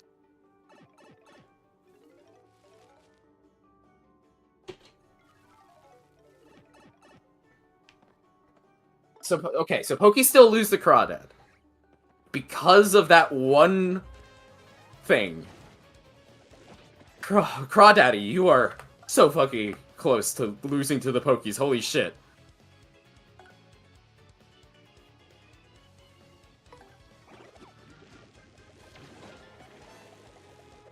Okay. Crawdaddy beats the Pokies. It's all okay. We'll be fine. Back to Dead Bones. Dead Bones versus the Mind Bogglers. The Mind Bogglers win.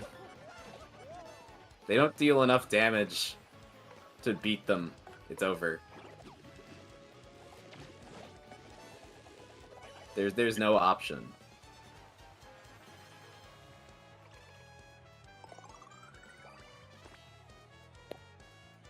Okay. Punk Rocks. Punk Rocks have too much defense, so they are literally immune to the Dead Bones. The Dead Bones would die to the Punk Rocks. It's over. Bob-omb Squad. Wait.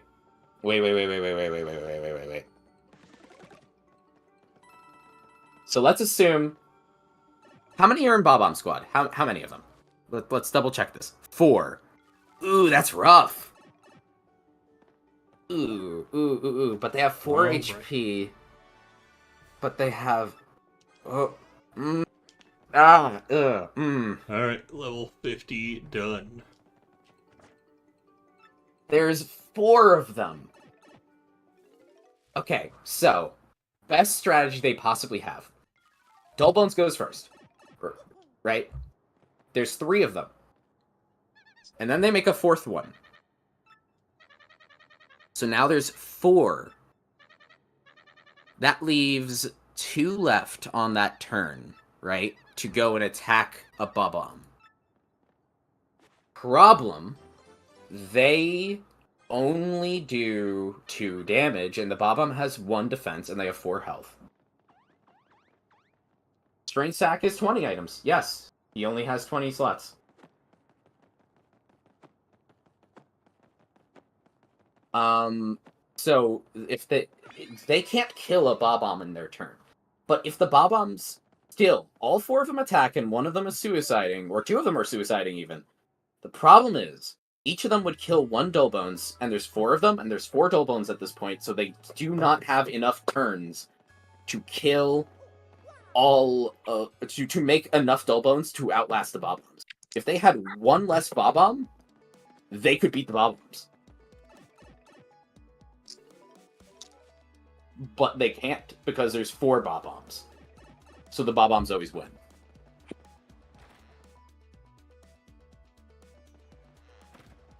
I feel like I'm going insane. Armored Harriers beats Dull Bones. Because there's 2 of them. They don't stalemate. Also, Harain, this will also make you go insane. I'm testing it. I just tested it because I'm almost on chapter 6. Stampede works like it did in the original. Yeah, you mentioned earlier. Although now you've tested it, but yeah, what the fuck? Yeah, and the description still lies. What the fuck?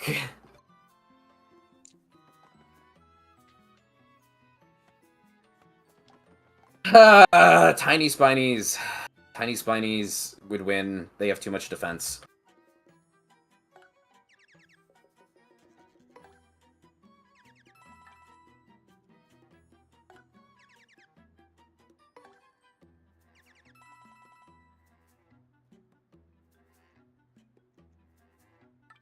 Poker Faces. How much defense do they have? 4?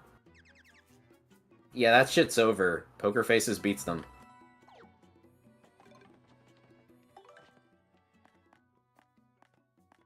Shell Shockers. Shell Shockers will kick their ass because the KP Koopas already kick their ass.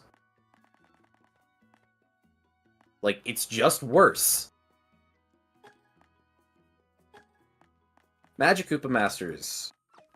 They literally can't kill one of them in their turn. So they die. They lose.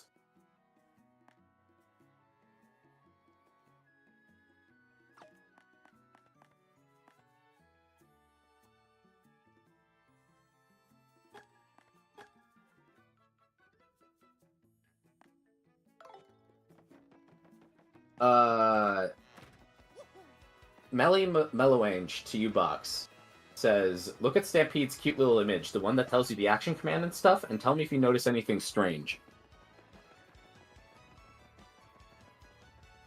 The Fuzz, the Dull Bones would be able to kill the first one. Or, wait. Dull Bones can attack the people in the back, right? So they could immediately eliminate the Green Fuzzy. Green Fuzzy's gone. No more multiplying Fuzzies. So now, 2 Fuzzies go and attack 2 Dull Bones. And they're both dead. And now that one remaining Dull Bones has a choice. Either it makes another Dull Bones, or it attacks. If it attacks, it dies. If it makes another Dull Bones, there's 2, but there's still 2 Fuzzies attacking, so it still dies.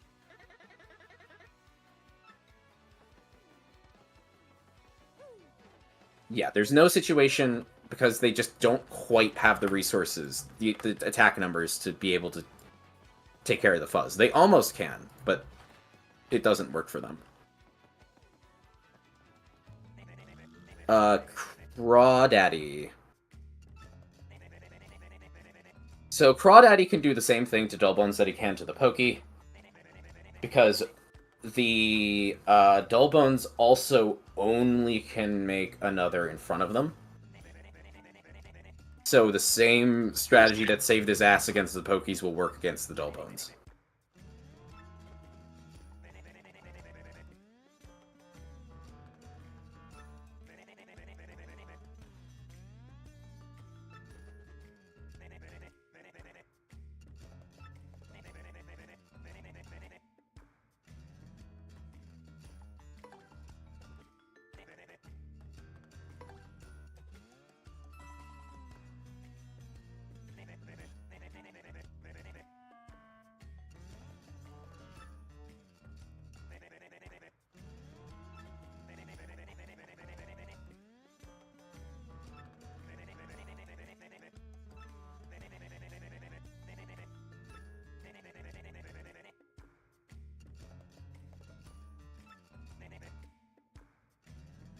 Wait, Dull Bones can make Dull Bones behind themselves?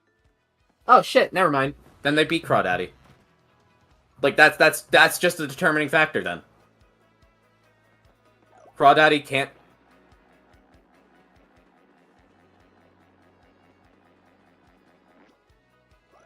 Does he beat them or does he stay? Oh no. It doesn't stalemate because there's more than one. They have enough to attack. Like, think about it. Even if Dark Croc goes first. Well, I guess right? if both of them make another one, bringing it up to 4, it then doesn't yeah. even need to. Doesn't even need to. Think about it. Dark Croc goes first, right? Let's say Dark Croc goes first. He kills 1 because he has no multi hits. So there's 2 left. One of them spends their turn making another one. The second one throws a bone at him. Now we're back to 3, and now it's his turn again. And Rinse, repeat. Every turn. Imagine losing to fucking Dull Bones. Dull Bones lose every interaction for everyone above them, and even, like, below them with KP Koopa. Right? But they beat Crawdaddy! Hey, Red, are you gonna become Waluigi? That can't happen for quite a while. Oh. They always beat Crawdaddy, no matter who goes first!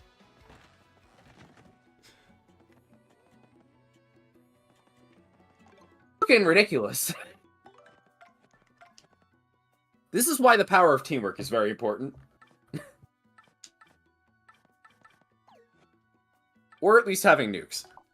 Hamma Bamma Flare would kick their ass.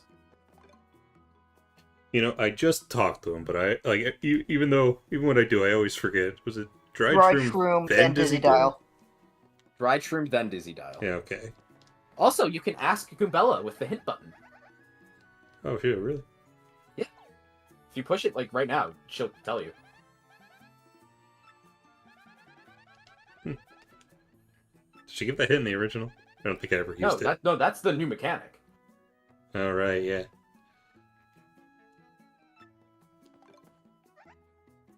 Crawdaddy loses to the fucking Dry Bones. Or Dull Bones, not Dry Bones. Like, Jesus.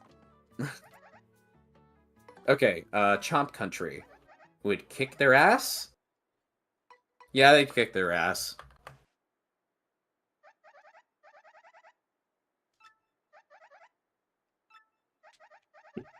You know, what would happen if someone whose favorite color is yellow just happened to want to buy a Dried Shroom and a Dizzy Dial? Then they would meet their untimely demise. Koopinator is saved because he has a nuke, so he would kill them on his first turn.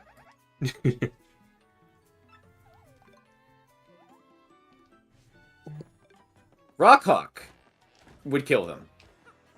Because... Wait, no! Wait! Red? Oh no. Red? Oh, please no. Rockhawk has 1 nuke. Only 1 nuke. But you know what's the problem with it? No. It's a multi-hit where each hit does 1 damage. Uh... Dullbones has 1 defense.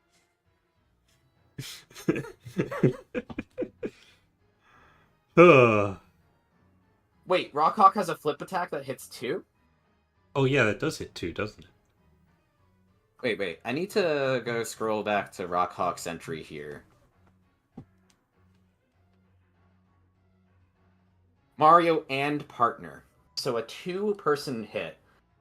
Now I need to math it! Shit! Well... No, because as long as he attacks the right people, even if they go first and get 4 on the field, they can only make 1 at a time because they have to make it next to them. They can't make it, like, skipping the person in front of them.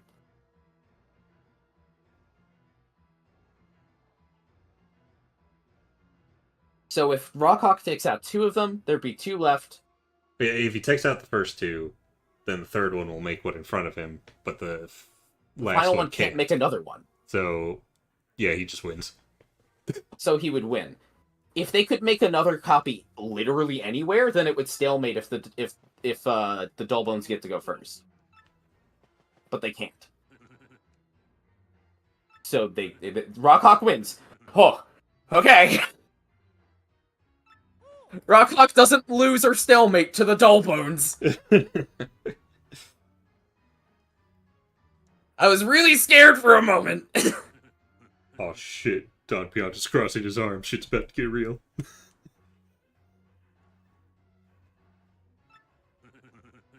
Yeah, Rockhawk always wins in 2 or 3 turns, depending on who goes first.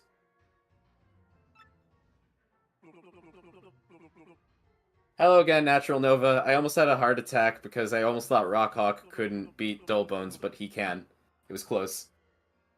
He didn't beat the pit. He went to floor 50. Yeah. To get the strange sack. Okay, swoop. How much damage and shit? They do 3 damage. There's 4 of them. There's 3 Dullbones. It's over, dude. Even if the Dullbones kill one of them, there's still 3 left, and then they just kill 1 and 1 and 1, and it's over. Wings of Night stay winning.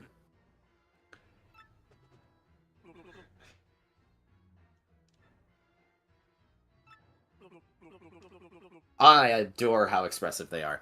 So, now that we're past Dullbones, or the Deadbones, their team name, let's just be clear. There are only 3 teams that Deadbones beats. They beat Goomba Bros. They beat the Pokey triplets, which is fucking hilarious.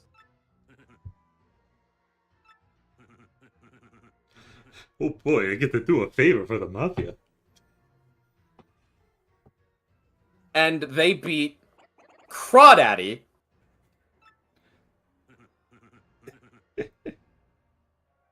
Natural Nova? Why would there be something now? Like, he already donated 300 coins to him.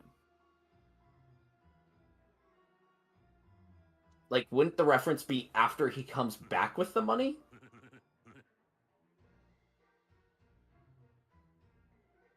I already paid him. Does he have something else? Does he have, like, a piece of dialogue from before he comes back?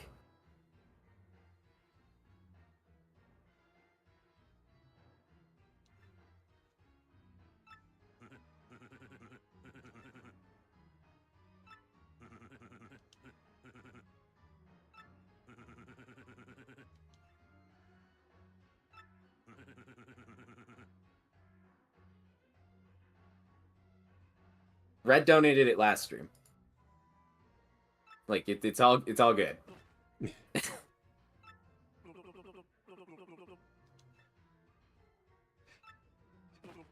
When the Mafia's about to chuck you. So, Spike Storm. Now we're getting interesting. Oh, I like that pose. Yeah, no, I love the way they've changed this scene. Because you lugs get by to I gotta swallow my pride and ask this guy. They're, like, so afraid.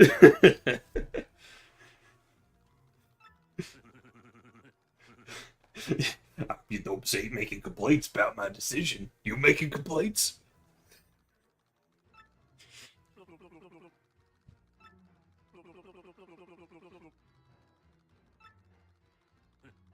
They're falling in line. Yeah. Okay. And her friend. Hey, Oh my God. high resolution version of Francesca that doesn't look like shit. Okay, so the handed overs would lose to Spike Storm because they can't hit the Lakitu.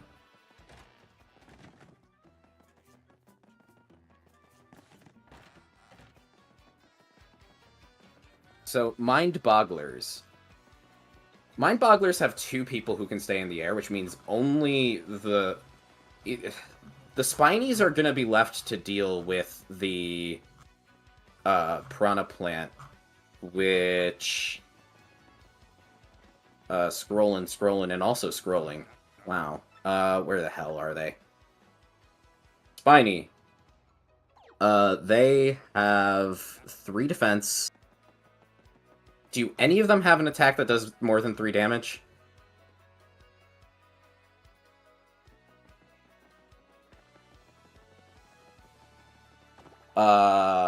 No. Where's the others? No, no, and no. So none of them can hurt the Spinies.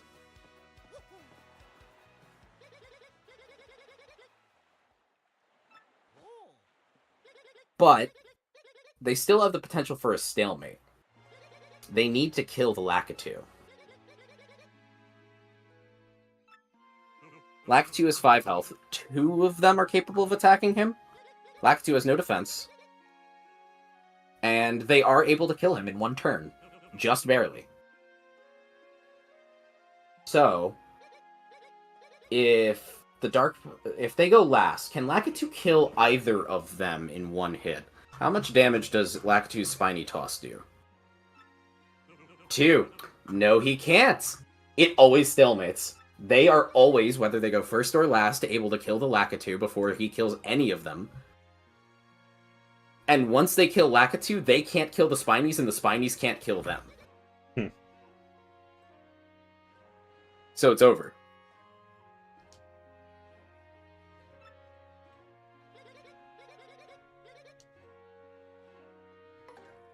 Punk Rocks would lose or stalemate. Depends on how their defense stands up, right? Punk Rocks have 2 defense? Okay. And does Lakitu have literally any fucking attack that can do enough? No, what about the Spinies? Okay, this is wacky. This is the shit I was waiting for. Okay. So here's where it gets weird. Lakitu can't hurt the Punk Rocks, but his Spinies can. Lakitu can make more Spinies. But here's the problem. Each Spiny would need to hit the Cleft 3 times total to kill one of them. There are 3 of them? 3? Yeah, 3. And the problem is Lakitu's not going to make more than 1 Spiny at a time, which means the Spinies... They are going to be able to kill every Spiny he puts down. Right? No, they can't! Well, no, they can, though, because they can charge. But only with a charge can they kill the Spiny. But wait, no! The Spinies count as having front spikes! That's... Oh, Jesus! So because the Spinies have front spikes, the Bald Clefs would be taking... Okay, they lose. They lose. Wait, do Spinies have front spikes? Yes, try to kiss them with Flurry. You'll find out. Doesn't work. Huh. It always confuses me. But the Spinies count as having front spikes. Which is very important for dealing with contact damage enemies. Yeah, Mouse can't even slap them. Which pisses me off, because I want to use Mouse on Spinies, but no.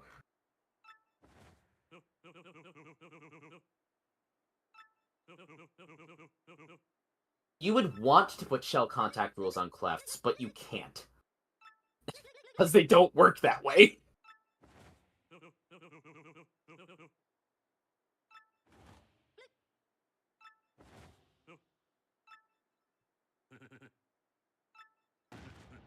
Okay. Spinies have 3 defense. Bob-ombs do 2 damage normally, 5 with an explosion. And they can't hit Lakitu, so even if they kill all the Spinies, he can make another, and they can only kill the Spiny with the explosion, so there's nothing. Absolutely nothing. And Lakitu can kill the Bob-ombs himself. So the Bob-ombs lose to Lakitu. So, Lakitu kills the Bob-omb squad. Armored Harriers would be a stalemate. They can't hit Lakitu.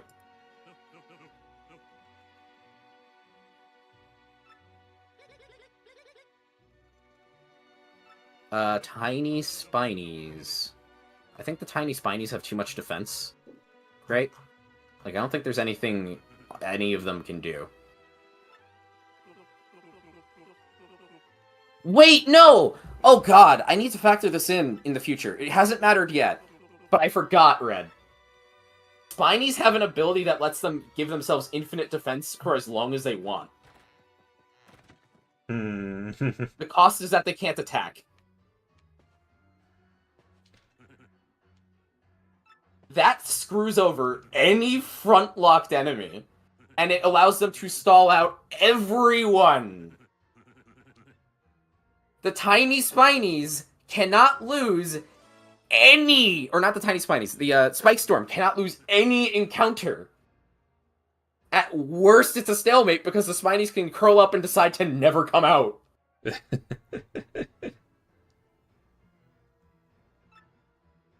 Well, no. They can lose if they don't go first. And the enemy can kill them in turn 1, but that's the only other way.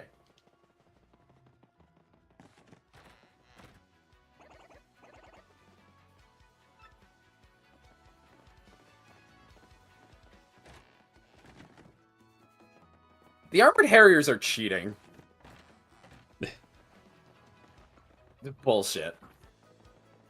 Alright, headed into Chapter 3.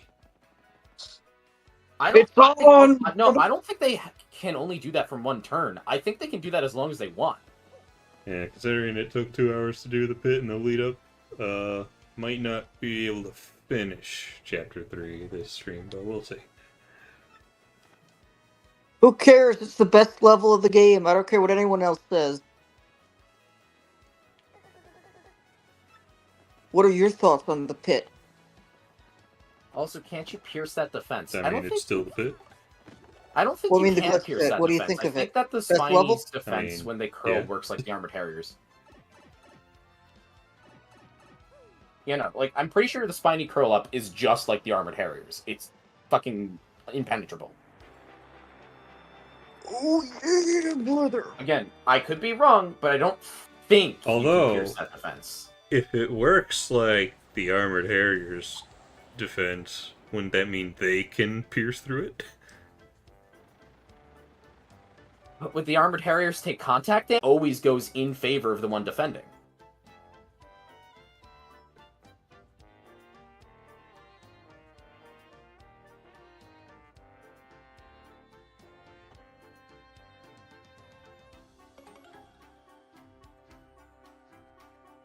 Do the Lakitu beat the Armored Harriers?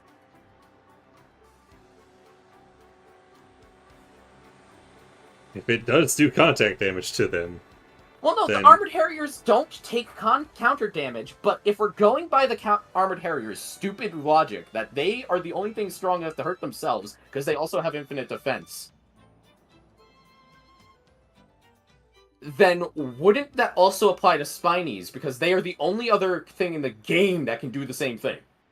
need to, like, get some, like, code and, like, force that encounter to see what happens. Well, the game, if we want to be real, the game probably isn't coded for them to be able to take damage if they ran into each other, Red. Because that situation isn't supposed to come up. Yeah, I suppose. So if we're going on game code, no, it would be an infinite stalemate. If we're going on the Armored Harrier's stupid logic rules, which is already shit I have to contend with, then theoretically the Spinies would actually be able to beat the Armored Harriers?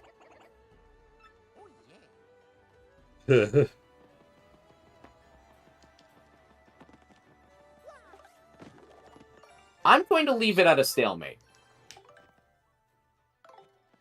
But just know that maybe, just maybe, there might be a team that can beat the Armored Harriers.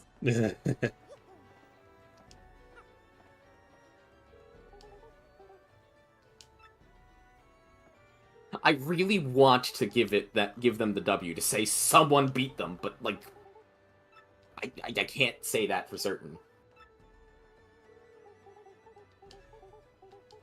Tiny Spinies have 4 defense. They have no ability to attack them. It's a stalemate. You know, they say Glitz is above the clouds, but looking out there, I see clouds above. You can also try to threaten to throw yourself off now.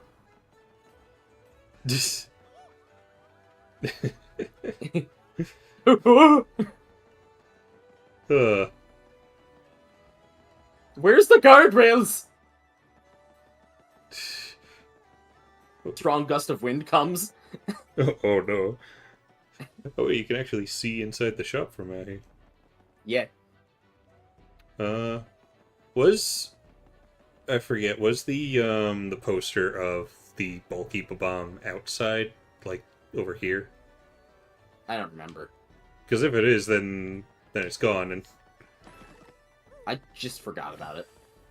Well, I was found it funny that they had a bulky bomb as, like, one of the fighters in the...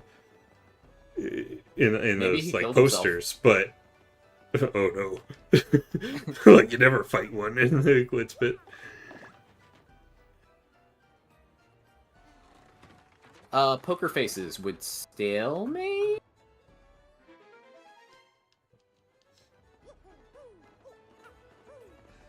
Or would they... Yeah, stalemate, because defense 4.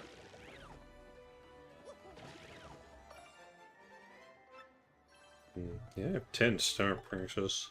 The Asian direction with the music here is interesting. But it, like, when I was like, why did they do that? And then I thought about the actual design of the Glitz Pit. It's like, wait, it's designed to look like a, you know, an East Asian temple. Oh. That would be why. Huh.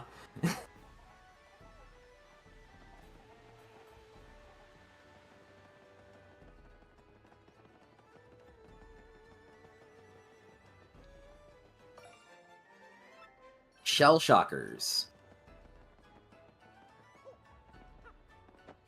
You get, honestly, with all of these stalemates, Glitz Pit audience, what the fuck? There is an X factor I might consider trying to look into once we're just not looking at matchups.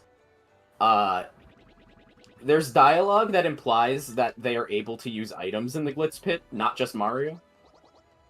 So, what would happen if you introduced the ability for these people to be using items against each other for their matchups?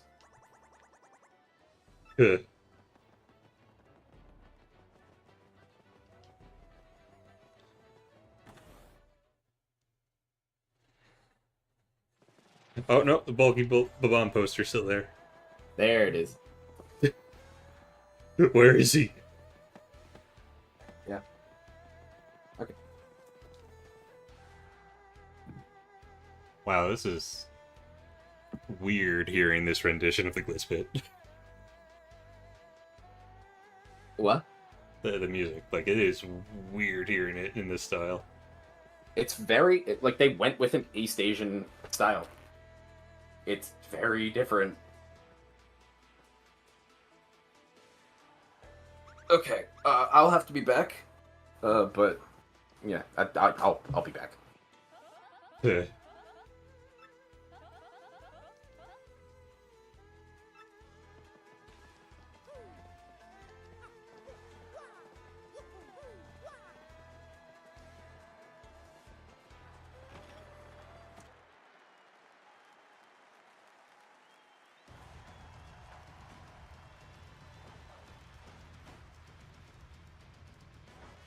Actually fighting before.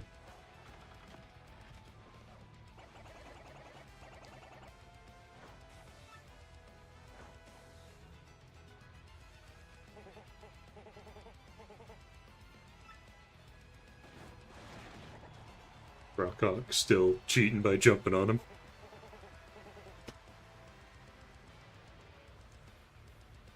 Skill issue.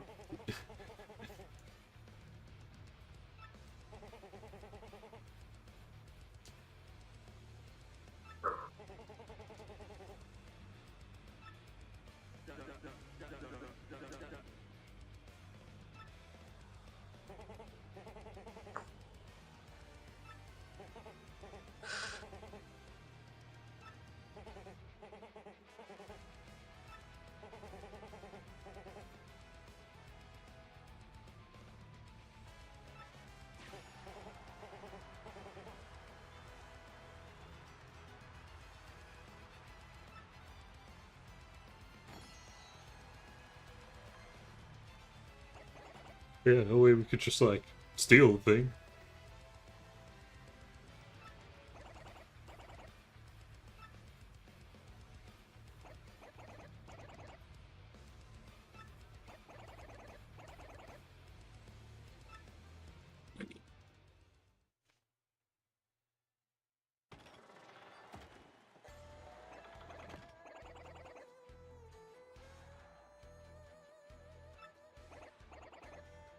Steal it. Why not?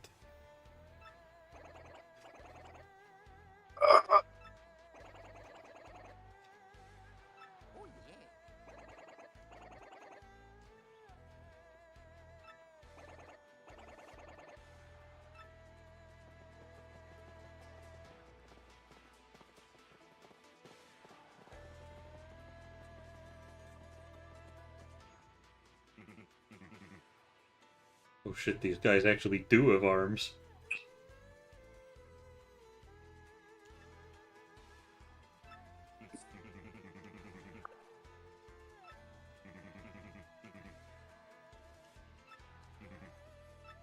Alright, Bob. They have arms, what the fuck? Everything you've ever known is a lie.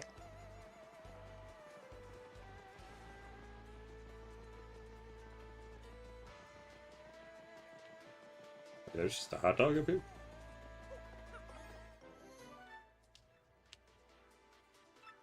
Huh.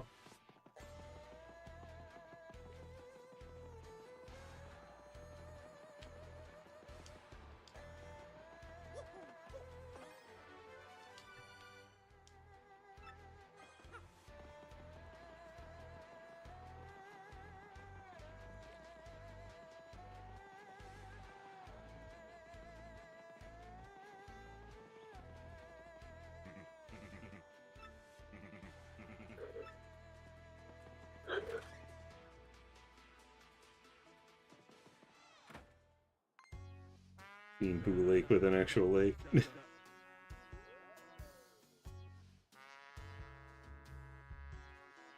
Yeah, why hasn't Grubba, like, sapped the strength out of the armored harriers?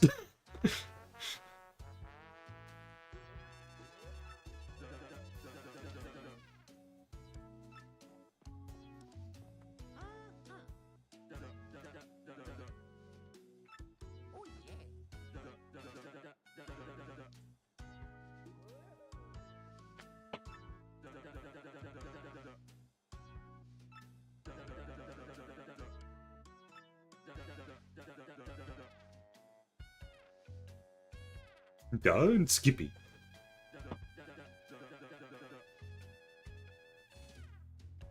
Grubba 300% his, like, Kirby anime DDD voice. Alright, son. Gonna clobber that damn Mario.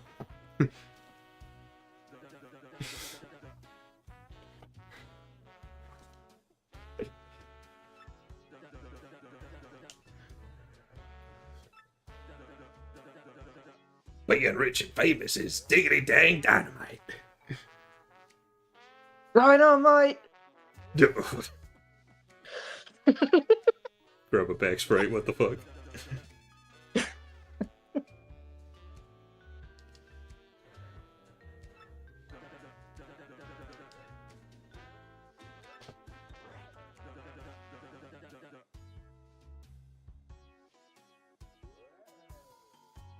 So what is a Jolene-esque cartoon?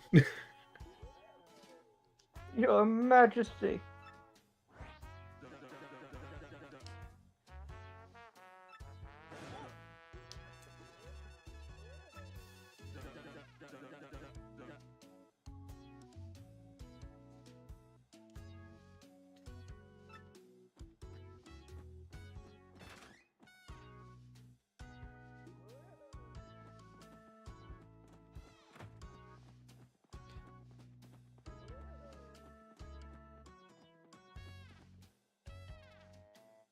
You know, it's a good thing Rockhawk wasn't in his room right now.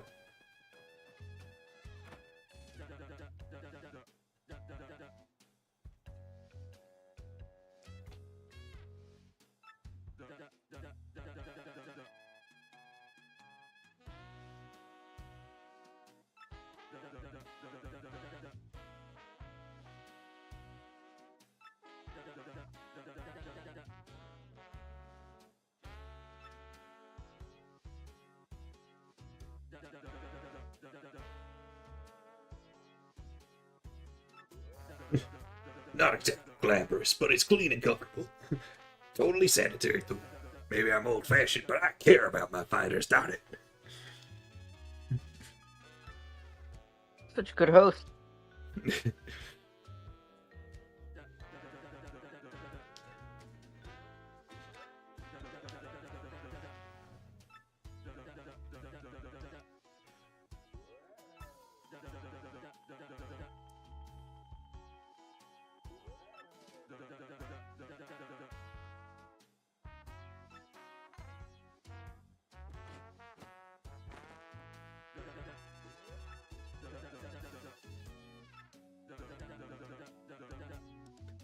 Oh boy, I can't wait to sign the document without reading it.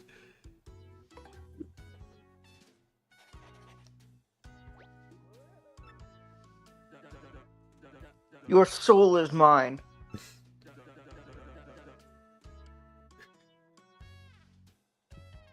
As it turns out, the contract actually says that you may steal your energy or whatever. Just steal your life force. It was getting worse and worse all the time. From now on, you're gonna be the Great Gonzalez. Oh, ain't that a beaut? I don't know Dang, that why, ain't a but stroke of genius. I don't know why, but when he does that, it just reminds me of Peter Griffin. Uh-huh.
Alright, who's responsible for the footprints on the wall and locker?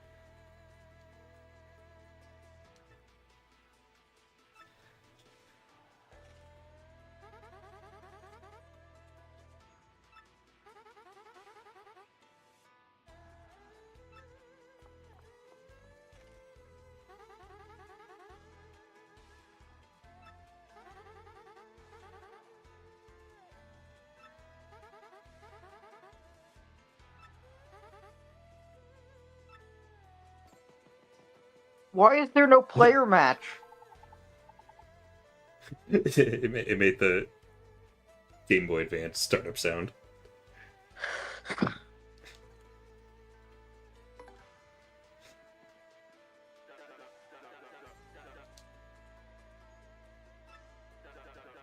Goomba Bros. Oh yeah! Appeal to the crowd.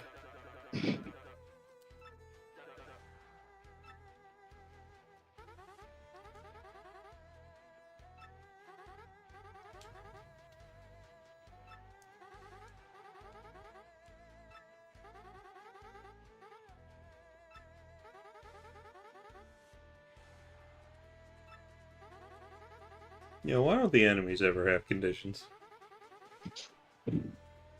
Who says they don't? You just beat them so fast. Uh.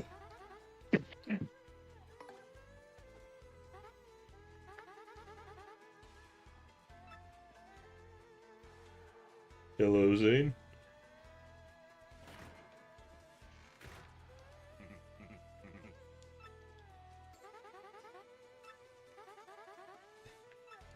I think I'll do fine against the Goomba Bros.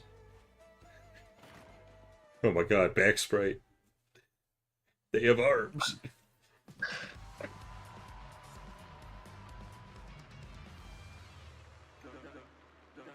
Squaring off next, folks, are the meteorite hardheads, the Goomba Bros.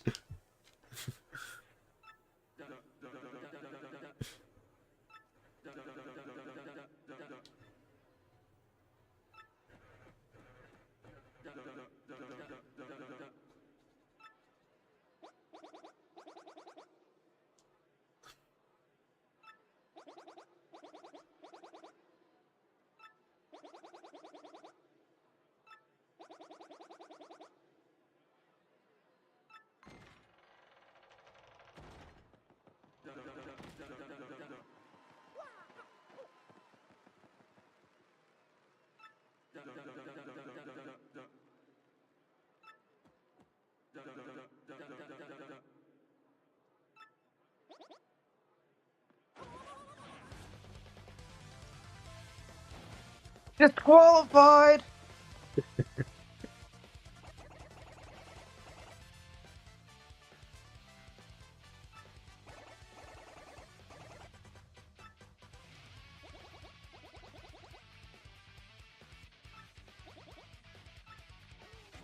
I mean, I feel like the super guard was the thank you.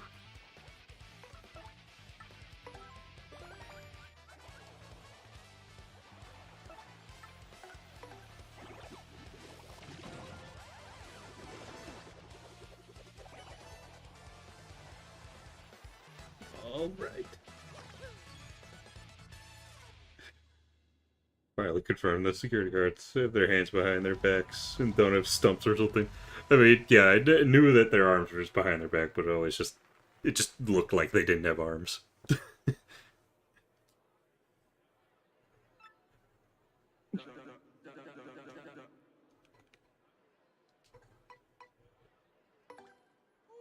Mario actually yawns when you answer that.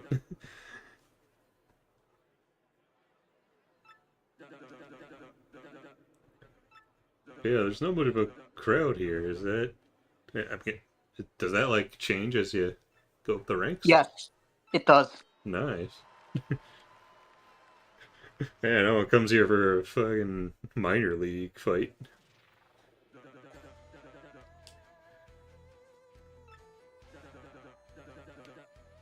Yeah, having the condition on the lower left is helpful, although it does kind of lose the moments where you're just like, where you just forget it because you didn't pay much attention. And you're like, oh shit, now what do I do?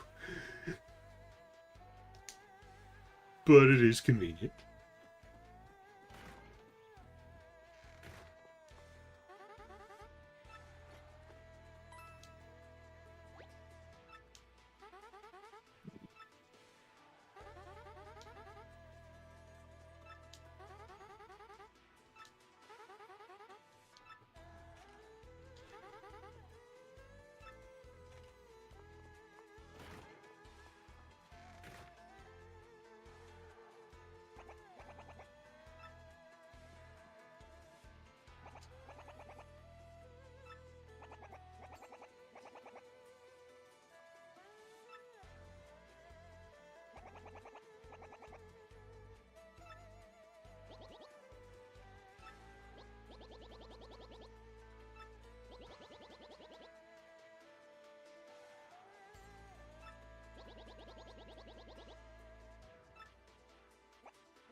Probably did it, but just to say... Nathaniel Brandy? No.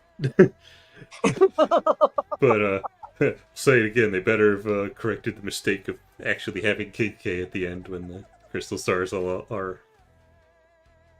going all over the place. Oh, was he not supposed to? Was he supposed to be there? Yeah, for some reason, like, for some reason they have the Major League Koopa guy there in the original when his dialogue is clearly that of King K. Yeah. They accidentally put the wrong model there. I'm assuming that's corrected in this version. I got confirmation that yeah, they corrected that. Good. What, you like King K? You don't? I mean, fair.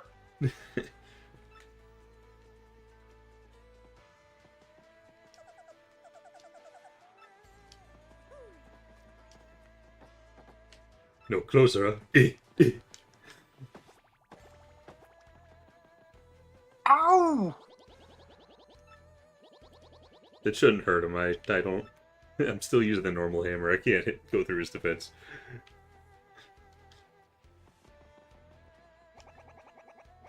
I didn't even jump in that fight.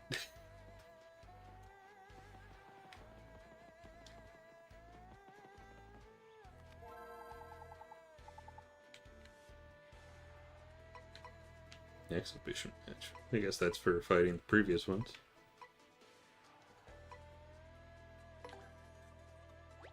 Oh, I get a little preview.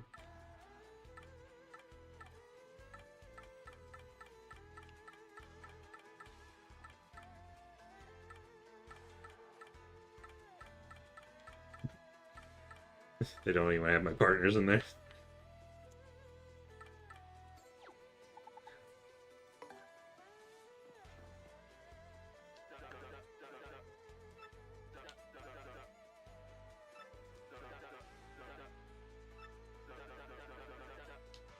Use partner. Okay. I don't know if I can, man. I mean, I'm by default gonna have to tattle them.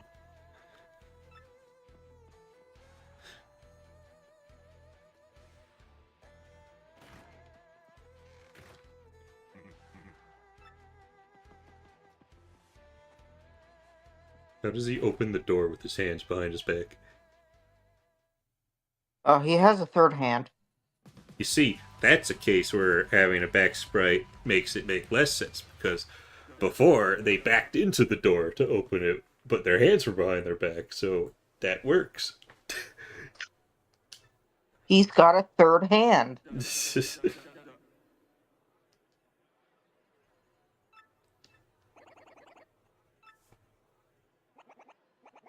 Where were these guys? Why aren't they in the locker room?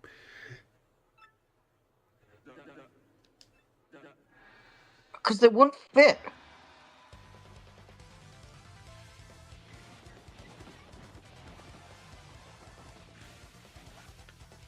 Oh, look, all of his Cooper brothers are here to see him get his ass handed to him. Yeah.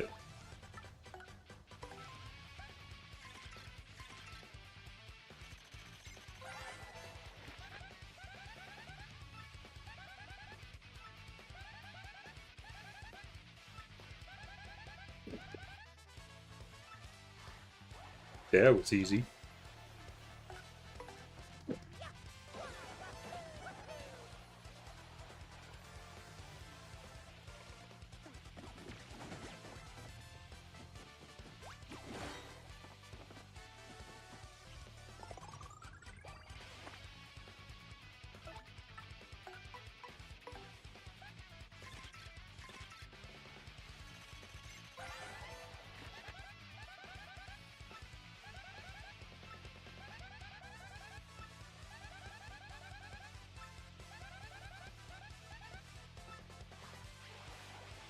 I definitely need more star power.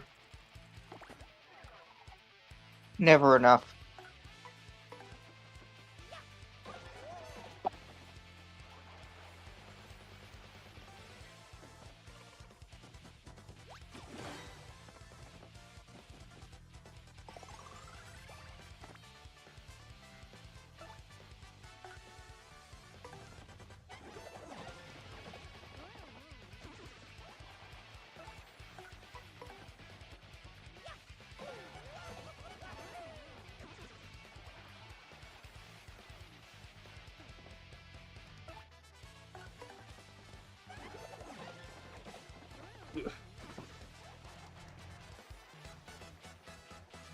Gonna be a while before the next level up.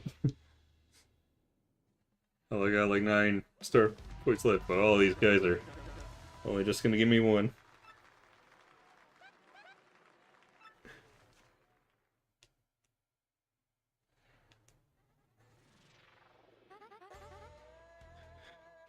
Oh no. Remember back in the day, I realized I forgot to tattle hyperball glyphs after I became champion again. So I had to lose so many times for one tattle. Damn. Yeah, this is the only place where there are hyperball glyphs, aren't there? One thing I always wanted to do was to lose intentionally enough to get to fight the swooper, because it only appears the first. Your Well, first. you can do it now. They have an exhibition thing. You can just choose to fight them now. Yeah, I don't think you can fight them in the original at all. You could. You just have to lose every fight to Really? get to them. Because they're not there when you redo the pit. No, you could do it when you could do it only during chapter 3 though. You just have to lose a bunch of times and then climb back up to see them.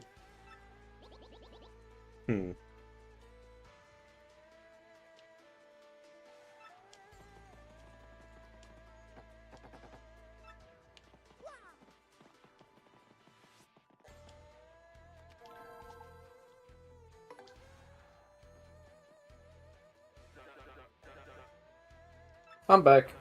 Yo. How y'all doing? Me and chat have decided that Grubba has the Kirby anime DDD voice.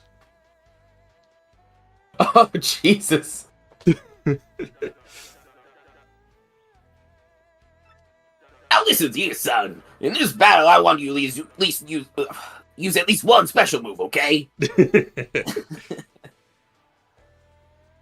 That's TTYD-rific. Crystal started clobbering that there Gonzalez. Also, these guys have arms. What the fuck? Yeah, I had the same reaction earlier today. I went 20 years thinking they had no arms.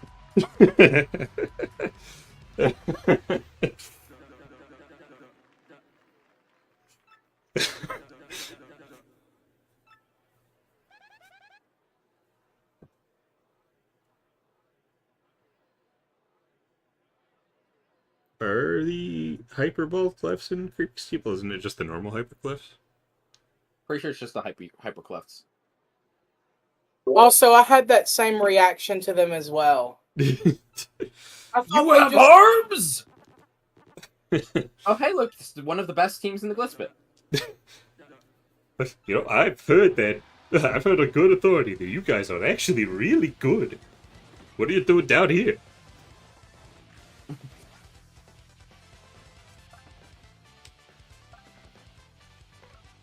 Well, I guess if you're that good, no reason to hold back.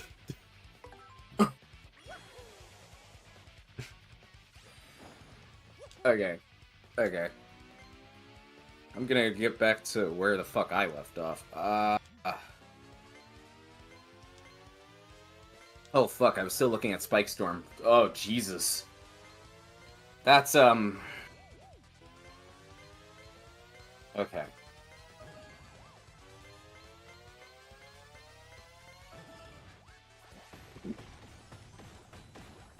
Let's give me a good battle, Pokies. Oh, they're dead already. Okay. Seriously? This is one of the best teams.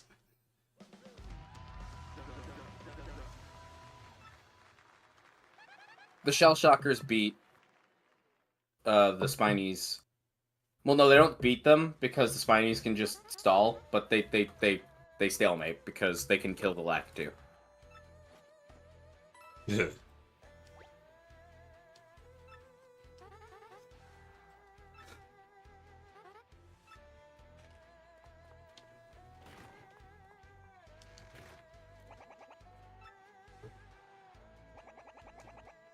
Also, there was a hot dog on like the step ladder in the hallway.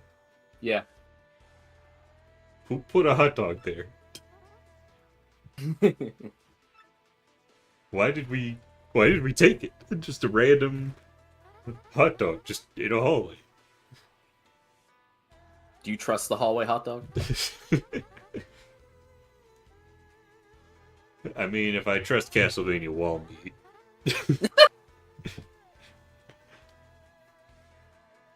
The Magic Koopa Masters, they'd kick the ass of the Lakitu, so they would stalemate. Yeah, later, Zane. Later. Okay. The Fuzz would lose because spikes.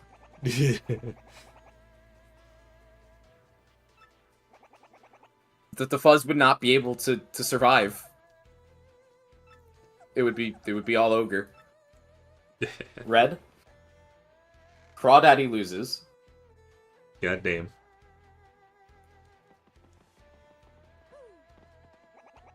Or does he lose or does he stalemate? So he has 20 HP.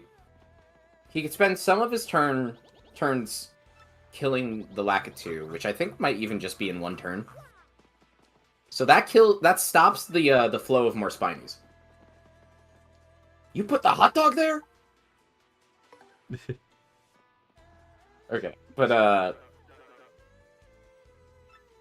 you start off with 2 Spinies, who have 3 defense, 3 max HP. But the problem is, Dark Craw can do enough damage to hurt the Spinies. So the only way the Spinies don't die is if they curl up where they can't attack.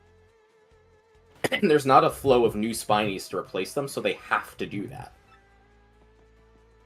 And it's not like Dark Craw is front locked, he has a spear throw.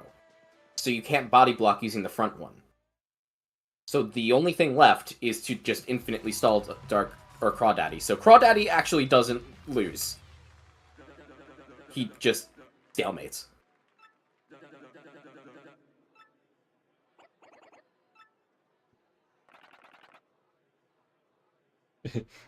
I gotta take the skin off your bones.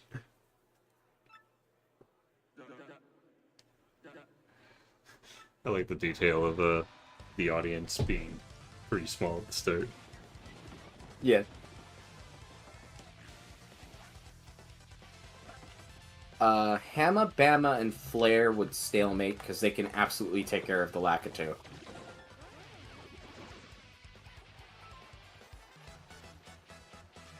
Chomp Country would lose contact damage. That would be it.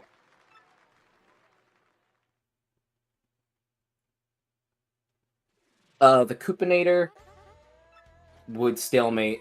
Or, no. Oh, Jesus, no! The Koopanator can't hit flying people. He would lose. They able to hurt him? Does it... I could be mistaken. Does Koopanator have 2 defense? Yeah, no, they can hurt him.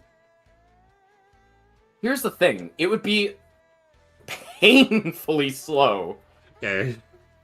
Because he can kill the Spinies. But the Spinies have enough health to take 1 hit from him. So he can't 1-turn the Spinies as they get created. So Koopanator would very, very slowly lose. They hit him like 25 times. Yeah. Some shit like that. It's bad. If he could take out the Lakitu, they would stalemate, but he can't. So he just loses. You know, Koopanator actually loses to someone that Crawdaddy stalemates to. That's funny. Crawdaddy usually is just better Koopanator, but hey. There you go.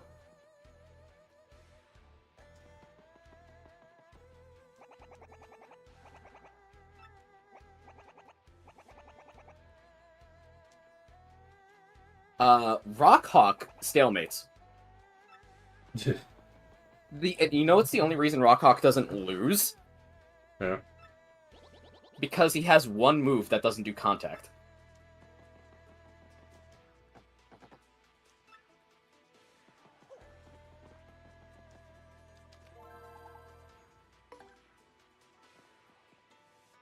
if he didn't have that one move to stall out with, every attack of his would be contact. Which, you know, would mean he would keep throwing himself at the invincible Spinies and getting hurt. So basically, Rockhawk would be sitting there scared, clinging onto the ceiling to hide from the Spinies he can't kill.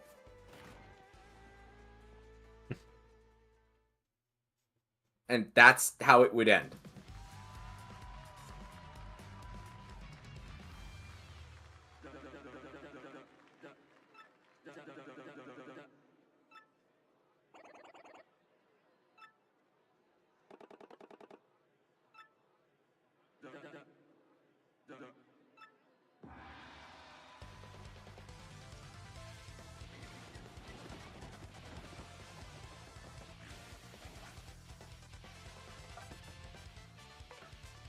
And that only leaves one more team, which are Wings of the Night, which...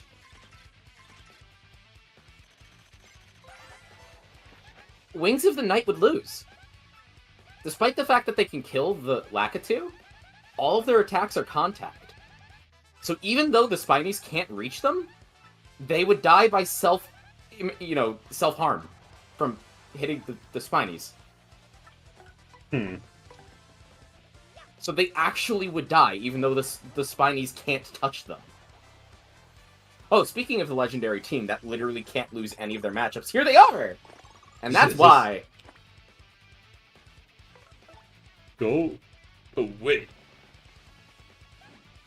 You can test if you have a piercing attack. Uh... Do you have a Quake Hammer equipped? Yeah, I think so, yeah. Flurry's Lip Block would hurt him. No, I don't. Fire Drive is piercing. It is? Pretty sure. Oh, Or, well, shit. Yeah, ignores defense. Fire Drive's piercing. Oh, but they're immune to fire. Oh, they're immune to fire? Ah, shit. I don't think I can. You don't have Yoshi yet. Gulp would, but you don't have Yoshi. Gale Force, on the other hand, maybe? I pulled them away like this before, yeah. Too bad there's no enemies with Gale Force. No, that's a good thing. Where do you end up? Do you just get blown to the game over screen? Yes. It comes to the game over screen, but instead of Mario just already laying there, he just flies past it. Like, what? It's a good thing Flurry doesn't use that against you in Chapter 4. That would be hilarious. You want to fight the partners instead of just beating Dupless? Fuck you, Gale Force. Nobody would ever say Flurry is bad ever again. Flurry's bad. Flurry just instantly kills you. What? Okay, so, now that we've gotten past the dumbest team in the fucking league, Handed Overs. The Handed Overs are gonna have a hard time, Red, because they're ground locked and they do contact, and that's it. Then I guess if you're forcing them to do the smartest move, then they can't do the steal thing, because if they could do the steal thing, they would just defeat themselves.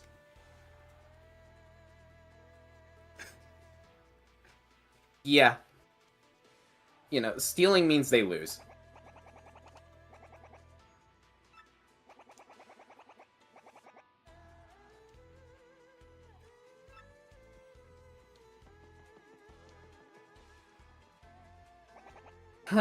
Okay, so, Thieves versus the Mind Bogglers, they lose. They just need to stay out of reach. And they'll eventually kill them. Versus the Punk Rocks, the Handed Overs, how much damage do the strongest ones do? The Big Bandit does 3 damage, which is the same as their defense, so they can't hurt the Punk Rocks. So they lose. versus the Bob-omb Squad. It's 4v4. And if the Bob-omb Squad... This is actually interesting. Wait, hold on. If bandits go first, they would do... 1, 2, and then 2. So they would kill the first bomb, and then the next one would be queued to explode. The next bomb would then explode, killing the first bandit, so it'd be 3 to 3. Or no, 2 to 3. And then it would be, the next 2 bob-ombs would both attack for 2 damage on the bandit, leaving him at 1 health. He would then deal 1 damage, and then 2, so that's 5, which would be enough to kill the next bob-omb. The last bob-omb... Okay, so if the bandits go first, they win. If the bob-ombs go first, they would get 4 attacks on them. 2 damage each, which the first 3 would kill the first bandit, and then they get 2 damage on that one. They would do enough to kill the next bob-omb. But just enough to do that. So now it would be 3 to 3. But that enemy, or the bandit in front would have 3 health. So the 3 bob-ombs, 2 of them would be spent killing that 1 bandit, leaving the 2 big bandits. And 1 attack on the big bandit, leaving it at 6. The big bandits, 3 damage each would, or 2 damage each, would actually, if we can have them attack in a different order, then yeah, they could just have the big bandits focus 1 bob-omb and take it down. And if that's the case, yeah, the bandits just barely win this in either case. So the bandits beat the bob-omb squad.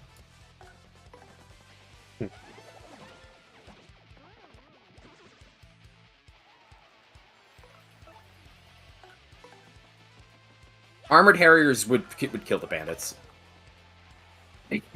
Yeah. They're hard to superguard.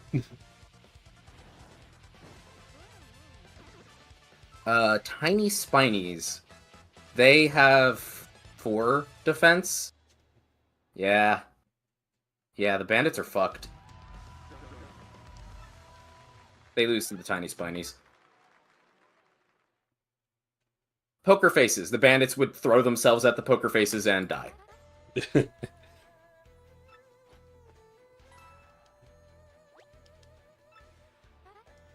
handed overs have a lot going against them. Shell shockers. They would die to the flying one.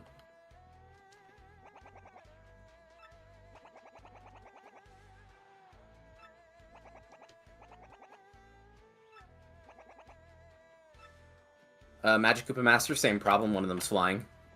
They die. The Fuzz. That's interesting. Okay. Okay. So we have 1 big bandit kill the first Fuzzy. Boom. Start there. Fire Drive is crazy. 1 big bandit kills the first Fuzzy. That leaves 7 more damage on the table. We have another big bandit attack the green Fuzzy, and another smaller bandit attack it, and now they're dead, and we can get 2 damage onto the Flower Fuzzy, leaving it at 4. Flower Fuzzy is completely fucked at that point. He can't kill either of the bandits. So bandits go first, bandits win. If the Fuzz goes first, they can target anyone. So it'd be smart for them to try to take care of the weaker bandits first to try to kill more? They can't kill them all in 1 turn. But they could have... Oh, but the regular Fuzzy only does 1 or 2 damage. That's very important. That's very, very important. How much damage does the normal Fuzzy do? Is it just 1? Because I think it's just 1. Yeah, it's just 1. They do 4 damage if it's the normal Fuzzy. Ah, that sucks. Because the bandits have 5 health, so that they can't... Bro, you guys are chatted 2 enemies. You really think you can win? Yes. Why? So, okay, so the Fuzz goes first, one of them attacks, and then one of them attacks, or like, they would all need to gang up. That's 1-3-3, which isn't enough to kill a big bandit. Ooh, that's really bad! Oh god!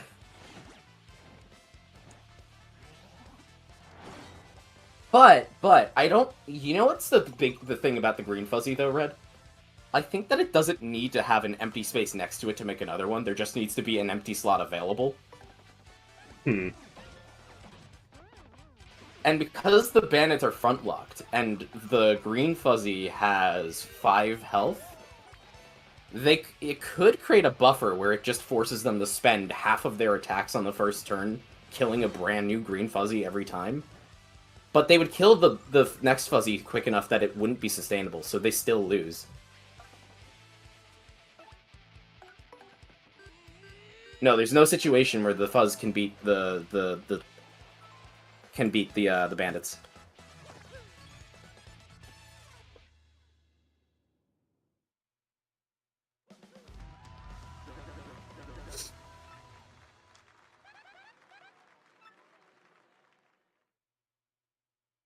Well, actually, maybe they're real.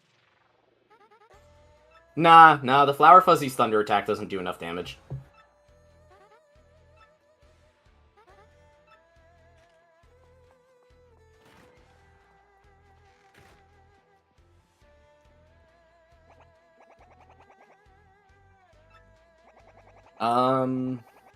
Okay.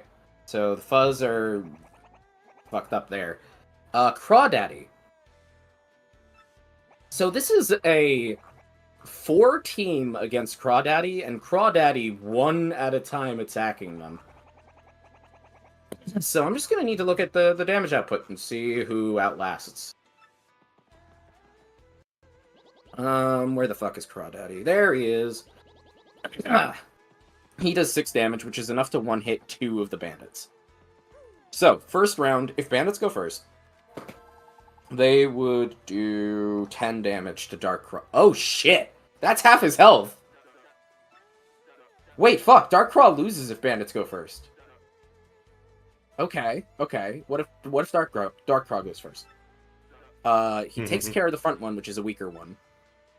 Which leaves it to those 3, which is 8 damage to him. And then he takes care of another, which means he will then take 6, which means 14 of his health, which leaves him with 6 health left. No, he just loses! Dark Craw loses to the bandits! There's just too many of them. Crawdaddy cannot beat the bandits.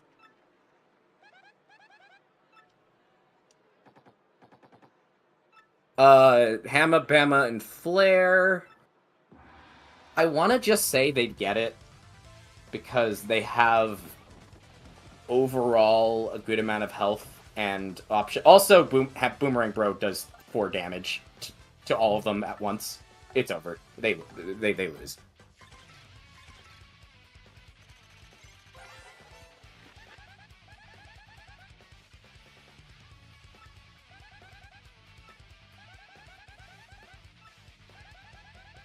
Hamma, Bama, Flare, they beat the Handed Overs. Chomp Country. And I don't even think the bandits can't hurt Chomp Country. Like, they don't do piercing.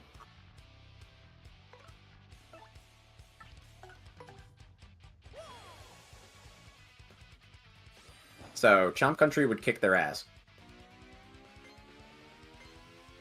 Dark Craw, man, is really inconsistent on who he wins and who he doesn't against.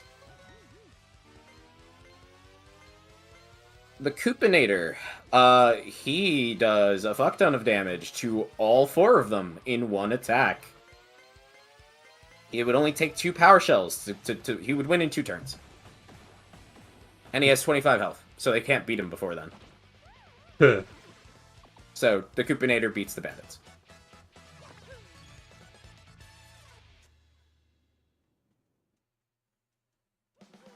Oh, you know what's fucked up?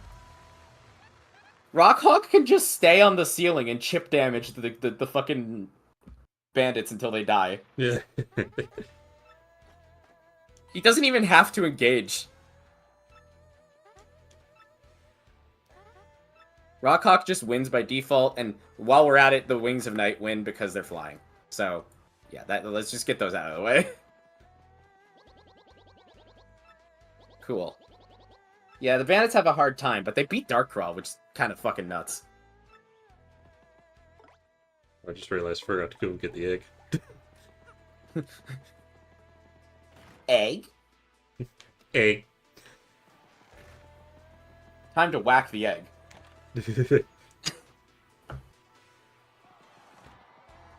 Okay, so what team is next? The Mind Bogglers.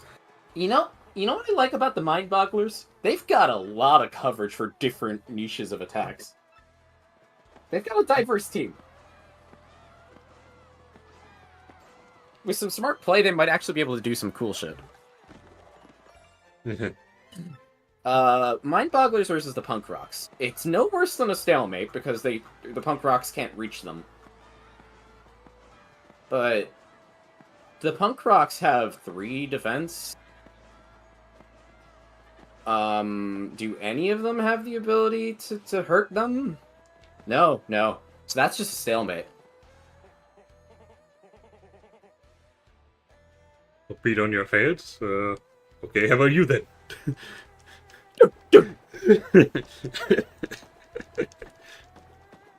There, I beat him. Give me the belt. Big question.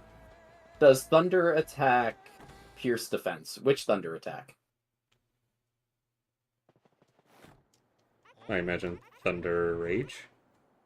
Which I... Are you talking about the one from the Fuzzy? Ooh. The Fuzzy's already pierce defense anyway.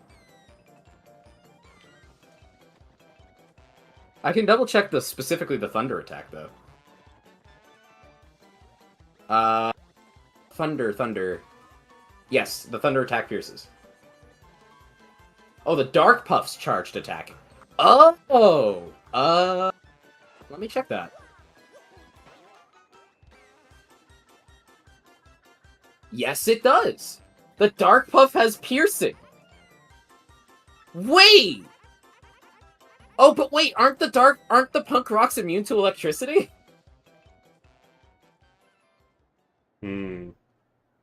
So, he could pierce the fence and stay out of their range, but his defense piercing move is in a type immunity.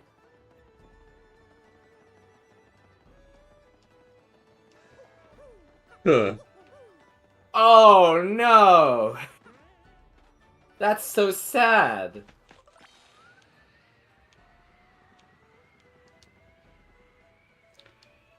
I heard apparently they're immune to things like Zap Tap for that reason, so... Let there be hot dogs.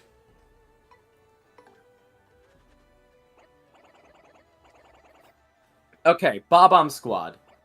Bob-omb Squad loses really bad. Mind Bogglers would beat the shit out of the Bob-omb Squad. Armored Harriers is a draw. Because they cheat.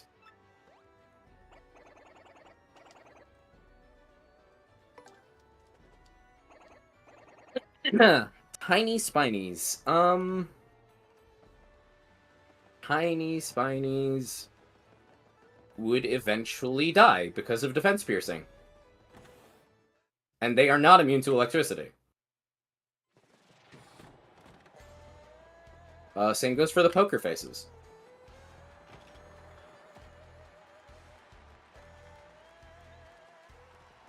Yo, are Mind Bogglers sleeper top picks? How was the Koopa bros fighting the Mind Bogglers?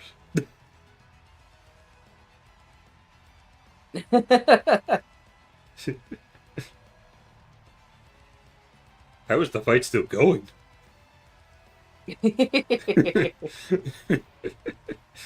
Why is there this big crowd for this fight, but for none of the ones I was in? Because they want to see what the fuck the Goomba Bros even think they can do. Oh shit, the Koopa Bros are fighting. Gotta watch that. When you're so bad that you draw a crowd because people like seeing how bad you are.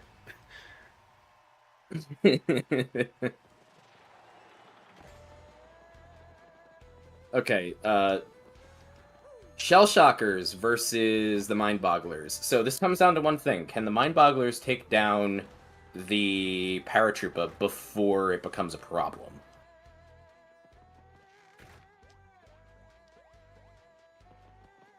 They have 1 defense and 7 health, I believe, the Shady Koopa... or 8 health. 1 defense and 8 health. Only 2 of them can attack. The Dark Puff the Dark Puff can't survive long enough. And the Piter, can it even survive 1 attack? It's either it survives 1 or 2. It survives 2. So they would get off a total of 1, 2, 3 damage on him. Yeah, they would kill the flying ones too quickly. The lol cow of the Glitz Pit, true. Wait, the big bomb boomers? So the Shell Shockers would beat the Shell Shockers would beat the Mind Bogglers.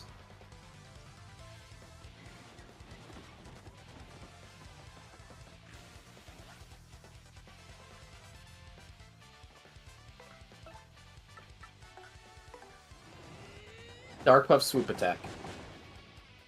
That was easy.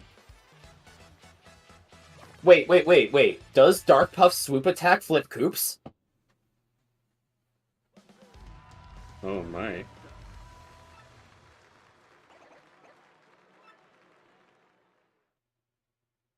Because if it flips Koops, then that changes things. Because all they need is the Dark Puff to... Oh god, this would just be who goes first. The team who goes first wins.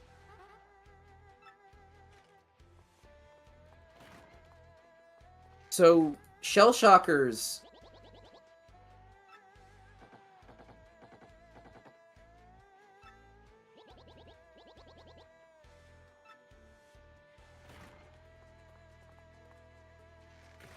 Okay.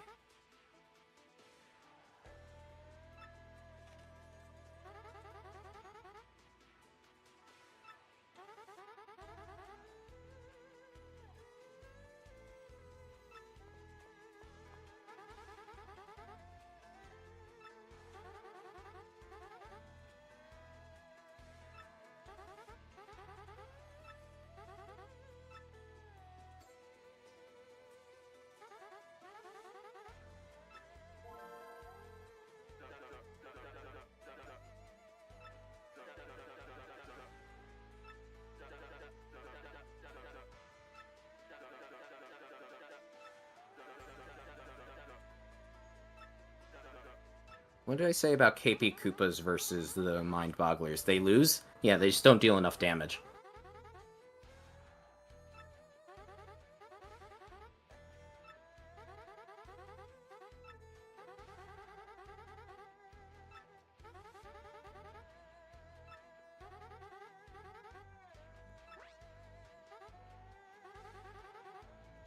Oh yeah, Red. This is gonna be like a good opportunity to fight a team you normally don't get to fight.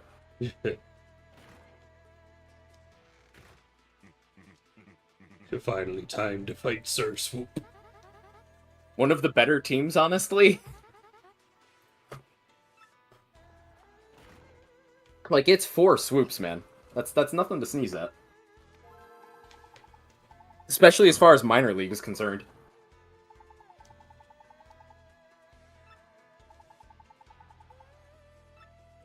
Okay, Magic Koopa Masters versus the Mind Bogglers.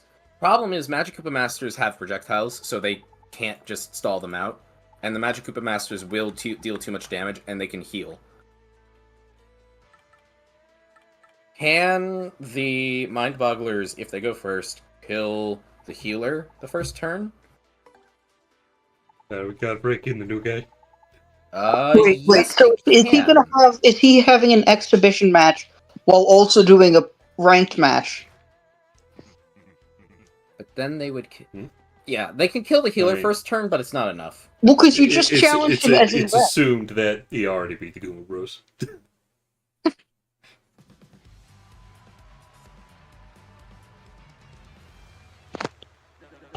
You actually can fight them in Vanilla Thousand Year Door if you intentionally, right then at the very end of Minor League, go and D-rank yourself multiple times. Then they're gone when you redo the pit. Like, that is the only way in base Thousand Year Door you could have fought them.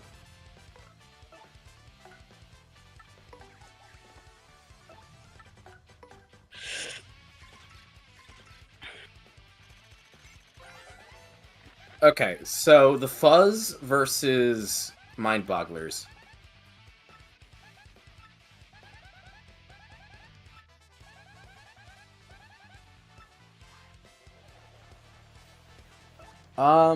Here's an important question. Is the Dark Puff able to hold his charge without using it?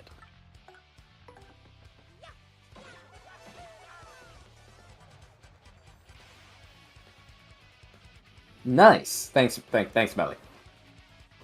If a Dark Puff is able to keep their charge without using it, then they would beat the Fuzz because they would be immune to contact. I'm treating Flips Coops as Flips Shells. I don't want to, like, get too worried about it.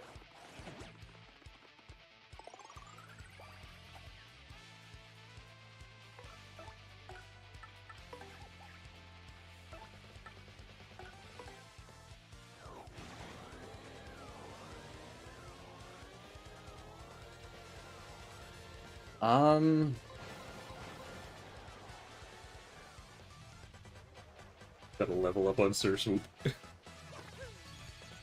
But wait. Even if it is, the problem is Dark Puff has teammates. Oh, wait! There might be a problem. I might be undervaluing the Pale Piranha. They can't use Kissy Kissy on the Pale Piranha. Oof. Which means I just can't do anything in that fight. No. There's one thing, and I'm trying to figure out if it's workable. If the Flower Fuzzy attacks the Piter or the Dark Puff without its charge, it can get FP, theoretically. And then use its nuke attack, which does 3 damage, which is enough to kill the Dark Puff, leave the Pale Piranha with 1 HP, and the Piter with 2. And if it can do that a second time, they win. The problem is, can they do that a second time? Wait, the egg doesn't actually just follow you around.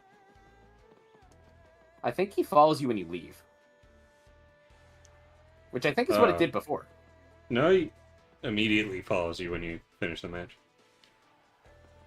Oh, wow.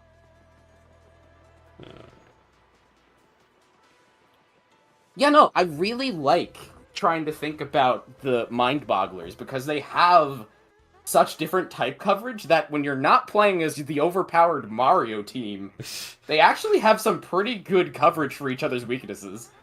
Like, they're usually just very unremarkable. It's like, really, just the enemies from the last chapter? Okay.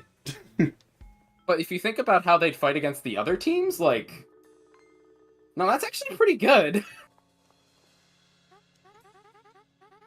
Would the Fuzz be able to counter them? The Fuzz goes first. No, because they'd be able to kill the Flower Fuzzy? Or no, they wouldn't? How much health does a Flower Fuzzy have?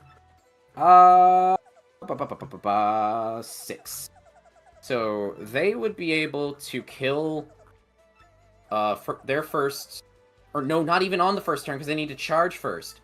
So all 3 of them would be alive so they can focus the Flower Fuzzy. Unless the Fuzzies immediately took out the Dark Puff. So if the Fuzzies let the Flower Fuzzy get its charge, kill the Dark Puff, then what? There's one more attack. Take like 1 HP off of the Piter. And then bam! Lightning Strike. Now, those two have to somehow kill the Flower Fuzzy. Flower Fuzzy goes, I'm going to go, and well, then it goes and attacks it. Right? Wait. But after they do that, wouldn't it leave the...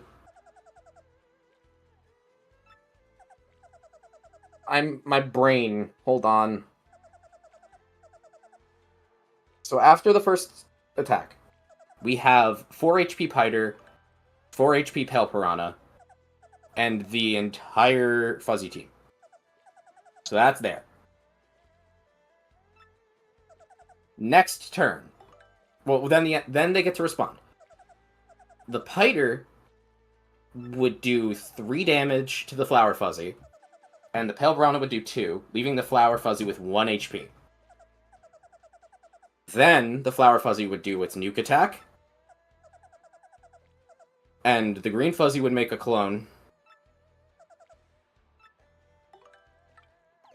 and the normal Fuzzy would attack the Pale Piranha so it doesn't accidentally kill the Dark Puff. Or the Piter.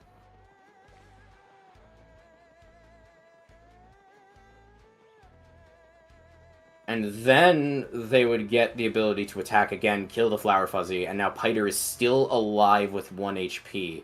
And the Pale Piranha is still alive with 1 HP. But now that there's no...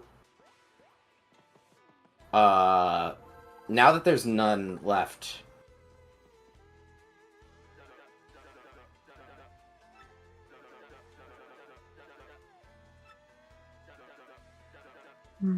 Yeah.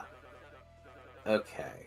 So they'd kill the Flower Fuzzy, which would just leave a 1 HP Pale Piranha against enemies that can't attack it. But the problem is the Green Fuzzy can keep making more Fuzzies. Until they run out of space. And then the Fuzzies would slowly kill themselves. Until they just run out of room. But then they would... Well...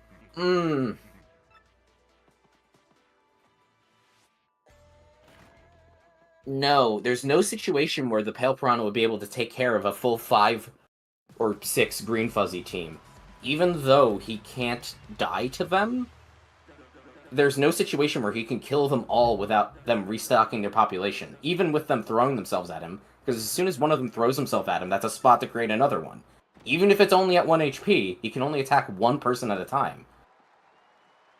So if the Fuzzies go first, it stalemates in the best situation. Okay. Like a doof. What was that option before? I don't remember. I'm gonna say it. Like a doof.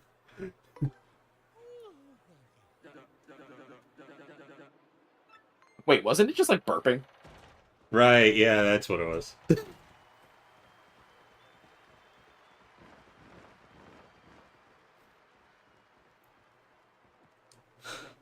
Okay, so if... I don't know Doofus twins, he said. More like paper dog face bros, and they stink. So if they get to go first, they can attack the Flower Fuzzy immediately, get rid of it. But that might not be necessary.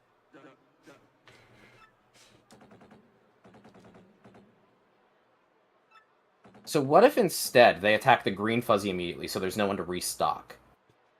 Also, So you kill... this implies that glyphs have belly buttons.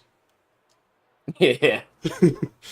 That would be the Green Fuzzy dead, and 2 damage to the normal Fuzzy. Normal Fuzzy would attack, heal that 1 HP off of one of the enemies. Preferably the Piter, taking it from 5 to 4, and the Pink Fuzzy would kill the Dark Puff.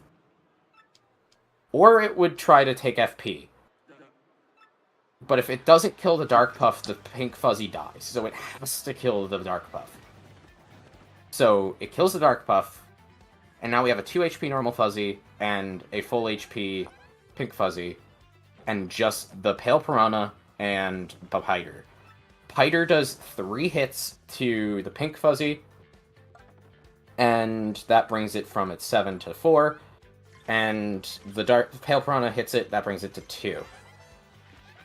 Now the Pink Fuzzy has to attack to steal HP, which would bring it from its 0 to 3, or from its 2 to 5, which would attack the Dark Puff.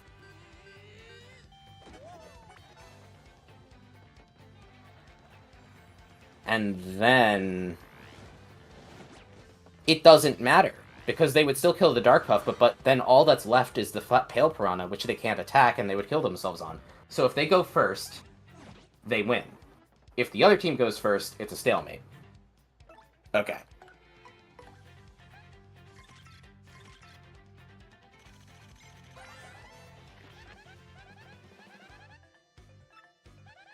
That was a very complicated fucking thing to figure out.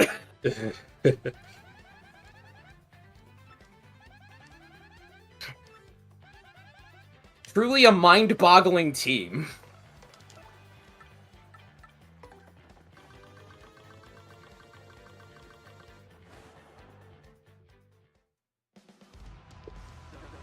I can't believe I lost. Oh no. Did you tattle both of them? Yeah. Okay. Okay. Mind-bogglers versus Crawdaddy.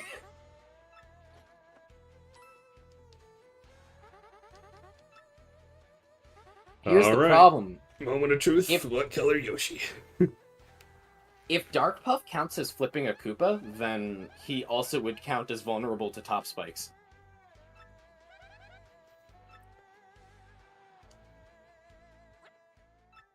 So Dark Puff can't directly attack Dark Frost. First time I ever got the pink one. Neat.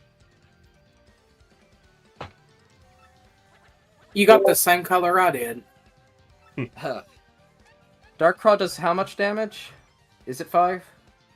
Or more? 6. 6? Okay. So So Dark now- Claw can one-shot all of them. So now the only color Yoshis I've never gotten are blue and white. So Dark Puff spends its first turn charging, and the other two attack Dark Claw. That would be 5 damage to Dark Claw's 20 health. Dark Claw would then kill one of them.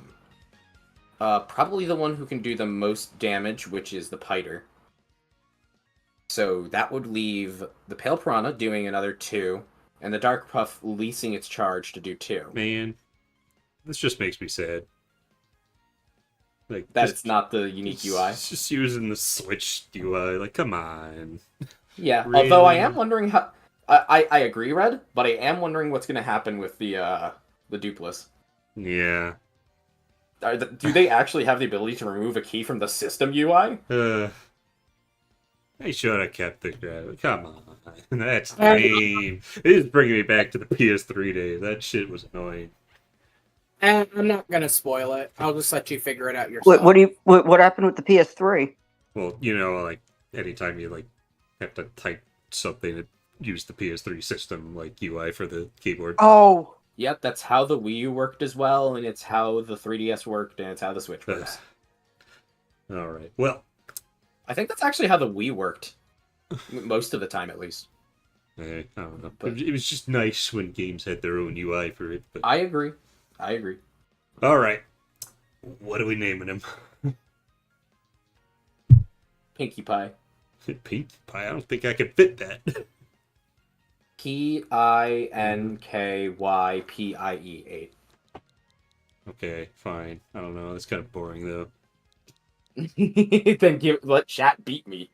Alright, chat. What we're naming him? Name him Patrick. You know what? I'm tempted. Unless chat can come up with something better, it's Patrick.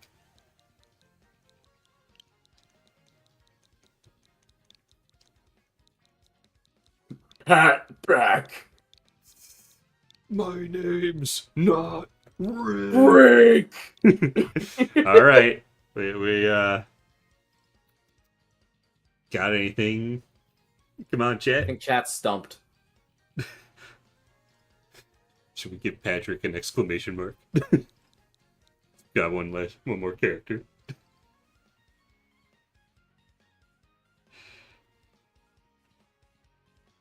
Uh, Come on, any ideas? okay, Crawdaddy beats the Mind Bogglers. As for you, I don't fucking know, man. I gave mine. Oh yeah, what did you name your Yoshi? I wanted to name him Firebrand, but that's 9 letters, Damn. so I went with Vulcan. I named mine Kadachi. Don't ask why, I just did. Also, in my previous playthrough, when I re-recorded the game, just to get better footage, I got the Black Yoshi and called him Dupless. If it was the 1,000-Year Door UI, you could have named him Patrick with a star! Use an asterisk. Oh, no. Asterisk. Okay, yeah, you know what? Good point. Patrick, asterisk. There. No one said anything better, so that's what we're doing.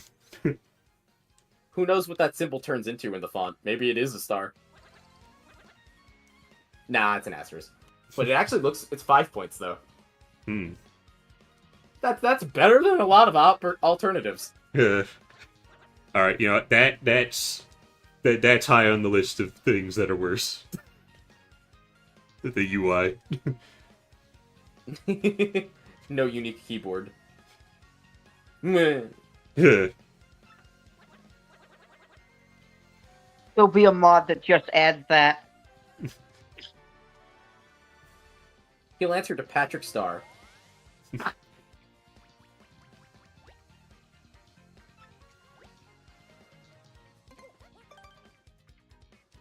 Oh, this is Patrick. Is this the Krusty Krab? No, this is Patrick. Is this the Krusty Krab? No, this is Patrick. Hamma, Bama, and Flare would beat Mind Bogglers. They just out-damage them. There's no competition.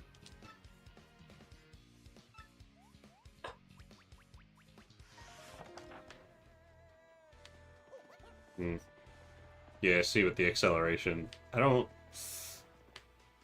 I can see what they were going for, but I don't know if I like it. It's just brief enough that it doesn't bother me so much. Like, but it's not gonna, like, really matter too much, but I think No, for me, the big flaw with him, he loses all momentum when going downstairs. I'll have to see how that's like when I find some stairs. Well, It's Red, you could not- probably just start on the sofa and walk off it, because I imagine that's what it has to do with. Yeah, it's not good. I think it's dropping off a ledge would be the... Yeah, because You when could he go. hits the ground, he slows down. You could go out to the lobby and try those stairs. So if you have a True. bunch of stairs, it'll... Yeah, like, it doesn't feel bad, like, dropping down one thing, but I imagine But if you had a dropping down series bunch. of stairs... yeah, Yeah. go to the lobby and do it, because that's what I did. It does not feel good. I'm surprised they did that, because it didn't happen in the original. He always stayed at a consistent speed. Alright. Yeah, I see. Don't know why they did that. The code that probably makes it so that he has a starting acceleration probably also applies when he lands. Yeah. Didn't account for Which, that. that's a mistake. You shouldn't do that.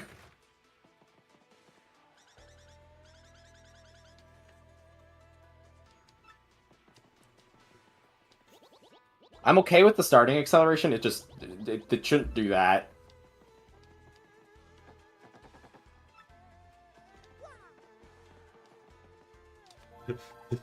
Alright, Patrick, what a bully some cliffs. Do I? By the way, why'd you name me Patrick? You'll find out. I bet he's a cool guy. Oh no! Dark Puff versus Chomp Country Red. They can't reach Dark Puff. Uh-oh. But Dark Puff has a 2-turn defense piercing attack. Uh-oh. The Mind Bogglers beat Chomp Country. What the fuck?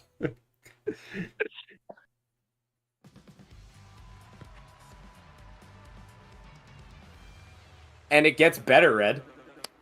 Koopanator can't hit flying targets. Dark Puff would solo Koopanator. No. God damn it. Yeah, especially since Dark Puff could just flip him over by ramming into him. No, he would take the spike damage. Really? Because I thought he just did it from the side. Well, if he did it from the side, it wouldn't count as flipping. Oh, yeah. The fact that it counts as flipping is evidence that it is a top attack.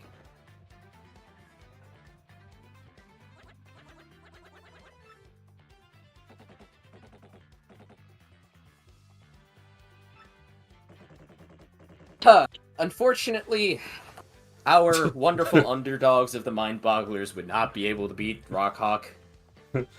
Oh wow, yeah. The condition is to use a partner move at least once. Yeah, you sure? I'll do that. That was the condition I had. I think that's scripted. Oh, I guess. I don't think it was scripted in the original, was it? I don't remember. Although it probably is a good thing that it's scripted, because if it wasn't scripted in the original, I believe there was a chance you could get don't attack with your partner or something like that. It wasn't scripted in the original. Yeah, but that's funny.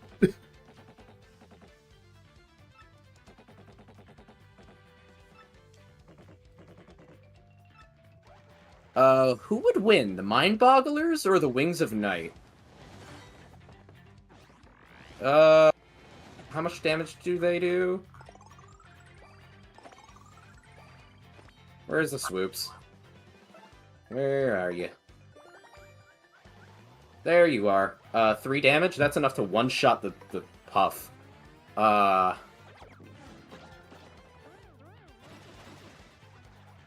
Do the swoops count to... Do swoops flip Koops? Do you know, Box? I've actually never used him against it. I mean, why would you bring up Koops against them? I know, but if swoops flip Koops, then they can't fight the Piranha. It seems like the type of move that would. You know, but you I could don't actually know. find out. I I guess do- I could. I do think they do, though. But I've never tested it myself before, but I think they might. Yeah, all you need to do is just call yourself up on a match against them and just have Koops out and see what happens.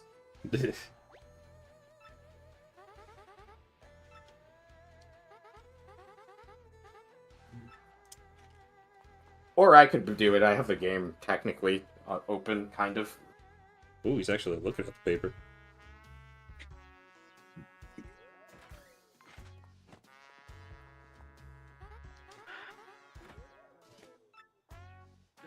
Okay. Hey, you're on camera. I stopped right before fighting Rockhawk myself.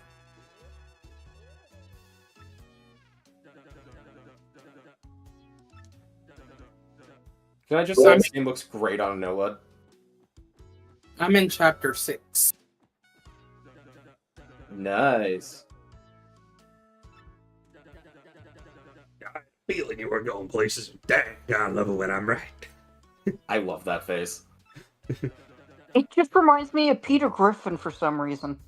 That face should be a meme, seriously. You It just really keep on putting douches on them seats. I'm counting on you, son. I would love if someone memed that face. Give you a little something, something. I'm not going to fuck you, Grandpa. No, I'm talking about paying you. What the fuck?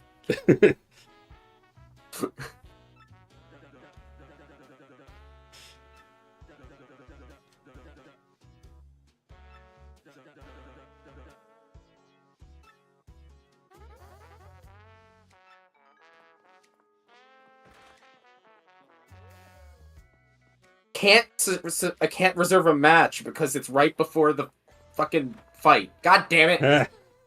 My match reservation privileges are suspended. uh, Yeah, you're gonna have to do it, I guess. I guess.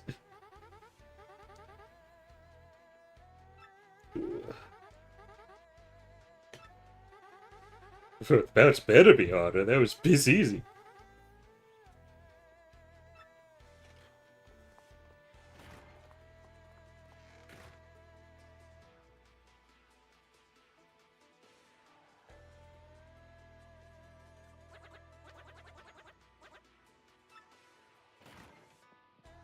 Night goes entirely depends on if they can or cannot attack a pale piranha.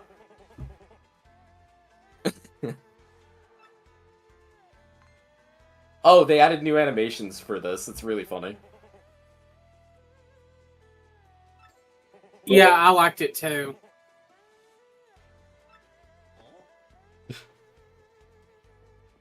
Well, nice dick you've got there. I mean, nice belt you've got there. Check it out, Yoshi. Man, wow, nice cock. Like, the arms folded, the intense stare. Yoshi contemplates your cock.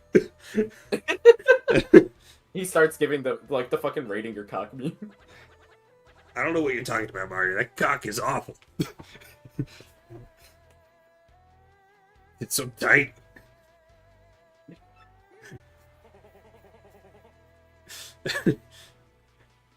You got nerve calling my dick small.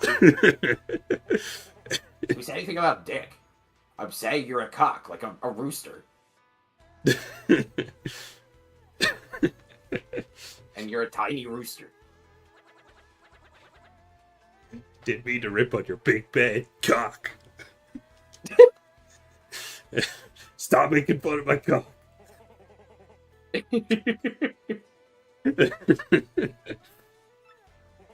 Remember the cock. Rock cock you see you backspray. under that ring, my cock will tear you apart. Also, you can't fit through the door.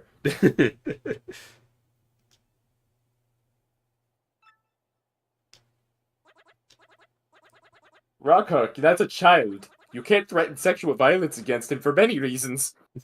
Why is there a You're going to child get in... cancer. Why did you sign up a child to fight? I didn't sign him up. He was born after I signed up. He's not here legally.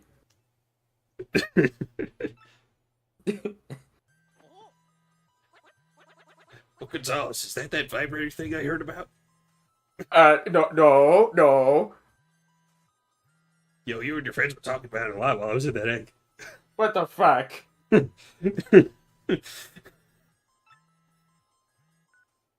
I have a thing I need to do involving Koops and bats. Who the fuck is this X? Oh, sorry, I just Elon Musk. got. Sorry, I just got a thing on Twitter. I just got spam. Another Probably a porn bot. From X.com.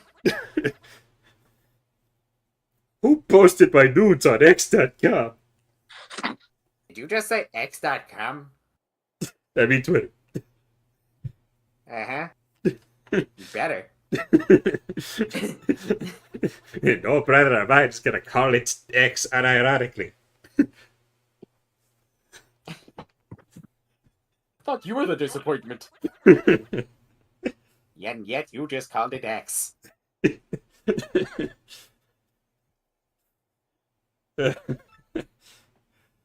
Alright, Coops, I need you to fight some bats. Yesterday, because I was born today!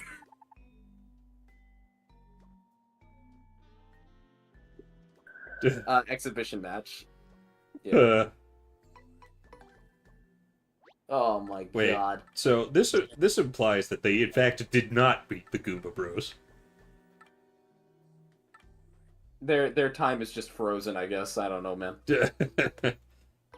Which if the fucking Wings of Night stay there the whole time, that is bullshit. All right, Koops. We need to test something. What? I'm gonna need you to just stand still. Wave to the crowd. Don't do anything.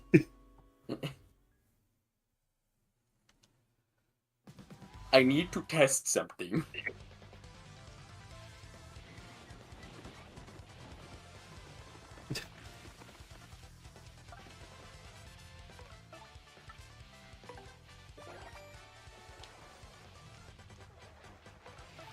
Canon, they did beat the Goomba Bros. There's no reason they wouldn't.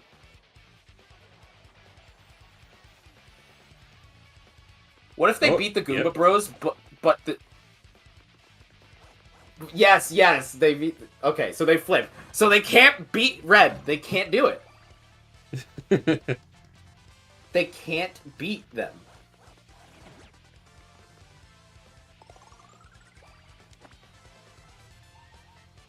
Well, now it's time to end the fight. Thanks, Flurry. The Pale Piranha would solo them. Yeah, that makes sense that they could flip over Koops. I've never seen them do it, but I had a feeling that they could. No, it makes sense. I wanted to make sure, because if they flip over Koops, that means they would hit the teeth of Pale Piranha. Yeah. I wanted to be sure. Which is makes it a firm victory for the Mind Bogglers. None of them got blown away? I wasn't able to use Flurry. Oh, you're not using a quick swap? I am, but Koops was in front, so it skipped the turn. Oh, okay. I get what you're saying. Yeah, Gale Force just wipes him. And you know, being able to select them makes that really grindable for this part of the game. Because they actually are worth the most star points. Like generally. they're from the next chapter, so like. Also, I gotta say, for the longest time, and like I didn't even realize it in the game because like there's very few opportunities where you see this particular sprite. I didn't realize its eyes were down there. I thought its ears were its eyes. Like, I never had that problem. Whenever I looked at them, I always thought like the ears were the eyes, and then those like lines next to the nose were the mouth, and that the nose was a tongue. That's how I always used to see Swoops.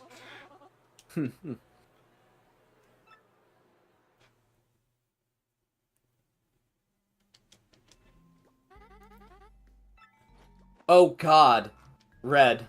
Hmm. The Punk Rocks versus the Bob-Omb Squad. All of them charge first turn. The Bob-Ombs attack them and deal 0 damage, and then all of the Punk Rocks just go boom, boom, boom, boom. Huh. And immediately kill the Bob-Ombs. It doesn't matter who goes first. They just die.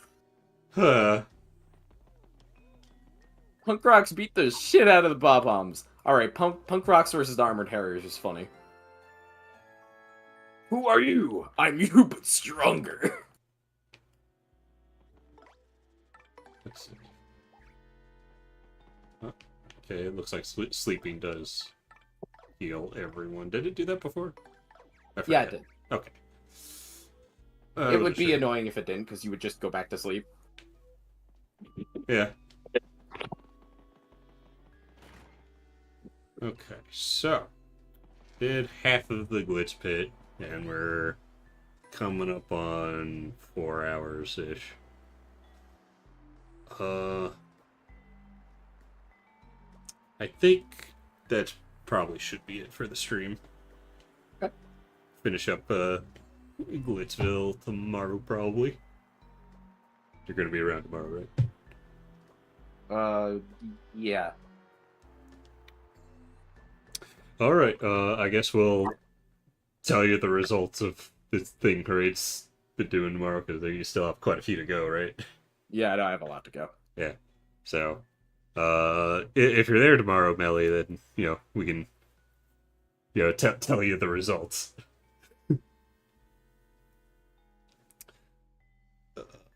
Oh, God.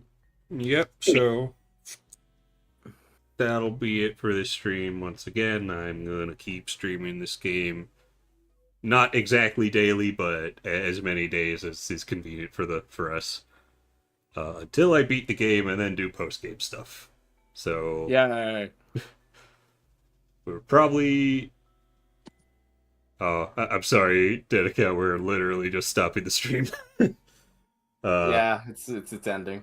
Yeah, but We were having fun with ranking some the Glitz Pit though. yeah, So let's get it. talk about that tomorrow and finish up Glitzville tomorrow, and possibly even start Chapter 4. Honestly, might even be able to beat Chapter 4 and the rest of Chapter 3, because Chapter 4 is not really that long, especially if they did improve the backtracking. So, yeah. They completely improved it. Yeah, well, we'll see. We'll see what see. happens. I'll probably be able to do it, but there we go. We'll actually get Vivian as a partner. But yep. See you guys tomorrow.